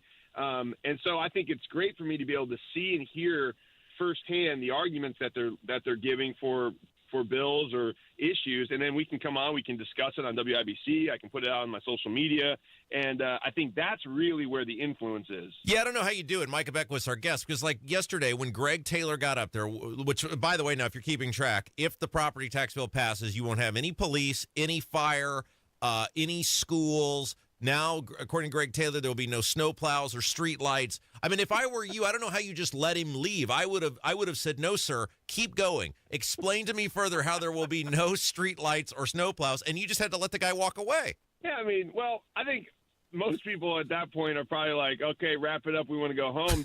I had a couple of House guys come over to the Senate yesterday, and they kept texting me, and they were like, "Man, in the House, Speaker Houston would shut them down." He's like, "You give them way too much slack." But the rules of the Senate are different, where technically they can talk for up to 30 minutes on each individual bill. So I think people are just afraid that they're going to be there until 3 o'clock in the morning. So nobody wants, and let Greg say what he needs to say. Nobody question him. Just get him up and get him out, and then we can go home. All right. So I want to come back to the school board bill, because that's a really good bill. And it's great that there were 26 people who felt compelled to do the right thing. But this is what I understand. So, you talk about Garton and, he's bold and he's this and he's that. That guy was a complete coward and a wimp on the property tax bill. How can they do the right thing some of the time, but then other times it's like, yeah, we don't want any part of that? Walk me through the mindset of these people, because, I don't know, I feel like this is a line from a movie. Oh, it is. It's Halloween. When Loomis is talking about Michael Myers. I can't reach them, Micah. I can't reach them. Okay, so you got to understand that where Senator Garton and some of the, I would say the quote-unquote the good guys that are on our side on these issues, and he is one of them. I mean, if you listen to his testimony in committee hearing, he was really pushing for the broad language to stay the same. they're also playing the long game too. So you got to remember this bill is far from being anything concrete. So we got a whole nother 2 months in the House where Garton can be on the phone calling up reps and making sure that bill is actually getting amended back to the way it needs to be. So I think what they're thinking right now is we just got to get this out of the Senate, right? If it doesn't get out of the Senate, it's dead. There's nothing that's going to happen then. And so they have to move this bill through in some form or fashion, and then they can start tweaking it in the House. And then, and you know this, Rob, but then it will go to conference committee. If it's different from the Senate, it'll get basically hashed out by just a couple reps and senators, and then that will be the bill that goes to the governor's desk. So there's a long strategy that these guys implore, and I think that's what's going on. So just because they voted the way that we didn't like in the Senate a couple days ago doesn't mean that they're against us on this. They're probably thinking, okay, there's a strategy here, long game. What can we do to actually get this back in the right alignment with Governor Braun's language? Yeah, I mean, I've just never heard this many people stand up on a key bill and go, this bill stinks, but I'm going to vote for it anyway. Like, really? How about you just make it unstink, and then you can vote for something good? Well, that would be ideal, and that's what the committee that's what the committee was all about, right? But it came out of committee in a way that wasn't good. Now, I have to go back and look at the committee votes. I'm not sure Garden voted for it to go out of committee because I think that was sort of his maybe protest vote. Maybe I'm wrong. No, it was 10-3. I think all the Republicans voted for it. Him and Scotty and Gaskell. I mean, Niemeyer's a guy, right? Is that the guy yesterday? I mean, I said if Niemeyer got on his speech, if Niemeyer got in a contest with dried paint, I think we would determine dried paint had a higher IQ than that guy talking yesterday. Well, listen, I'm not gonna go on that path, but if Garton was testifying in committee on that bill, he was blasting people who were trying to make the case that we're not going to have police, fire, in schools. I mean, he really lit him up. I mean, I think he even used the phrase at one point, I'll be your Huckleberry. But then he votes for it, Micah. This is what people get so pissed off about is that, oh, yeah, this is ridiculous and that's ridiculous, but I'll go ahead and vote for this anyway. You see why people are pissed off?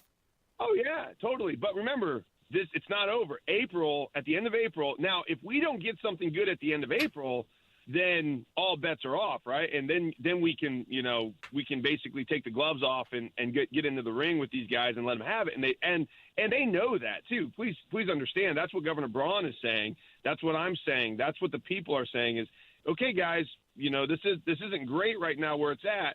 However, we got 2 more months, so fix it, and then the people will get what they've been asking for. Because we were put in there with a mandate. I mean, we were put in there in large part because of property taxes. And so Governor Braun and myself are in the offices we're in because people want us to go in there and fix property taxes. So I want every listener to know that that's what we are fighting tooth and nail for right now. That is the pinnacle of our focus, which is fixing property taxes, getting the burden off the backs of the people who are getting absolutely crushed by high taxes, and it's going to change under Braun's leadership. All right, we can't tell everybody yet. Hopefully, maybe by the end of the week, you and I, we're like, I don't know, Casey, what's some great collab that happened in the history of music? Like, what would be some... Oh, I was thinking Batman and Robin. Well... Simon and Garfunkel? Hold on a second. Lennon and McCartney? Here? Yeah, Casey's here. You got her so excited when you were talking about Braun vetoing that bill. She started disrobing, Micah. That's how excited she got. I mean, look, we've really got who would be a great, I'm talking about collab. Like, Simon and Garfunkel were a thing. Who would be a collab? Lennon McCartney? They're on the same, what, the time where somebody came together. You're talking about 2 people that came together. Like 2 existing people. Who would it be? Taylor Swift and Kelsey. Who would it be, Micah? Music. Who? Post Malone and Beyonce. Music, Casey. That is music. That's not music. Anyway, Micah, maybe next week, I'm hoping that early next week, you and we're planning the Woodstock of property tax protests, and I'm hoping next week we'll be able to announce the details on that. Absolutely. I think we'll get those finalized today, and then you can let it rip on the air and let everybody know when to be, where to be, and what to be. So it's going to be a good event. I can't believe you worked in music radio for 30 years and you can't tell me one great collab where 2 people... I did. No. You just denied it. Post Malone and who are not music. That's not Anyway, Micah, thanks for your time today. You've done a phenomenal job. Thank you. Hey, what about Bruce Springsteen and that E Street Band drummer guy? They're the same group, Micah. I'm talking about two separate people. David Bowie and Queen. Perfect. Freddie Mercury and David Bowie. There you go. And I'm sure those two guys are lockstep with Micah's political views. Hot dang. Probably. Hey, let's go home. Goodbye. All right. Thanks, Rob. Thank you, Kevin. And thank you for listening.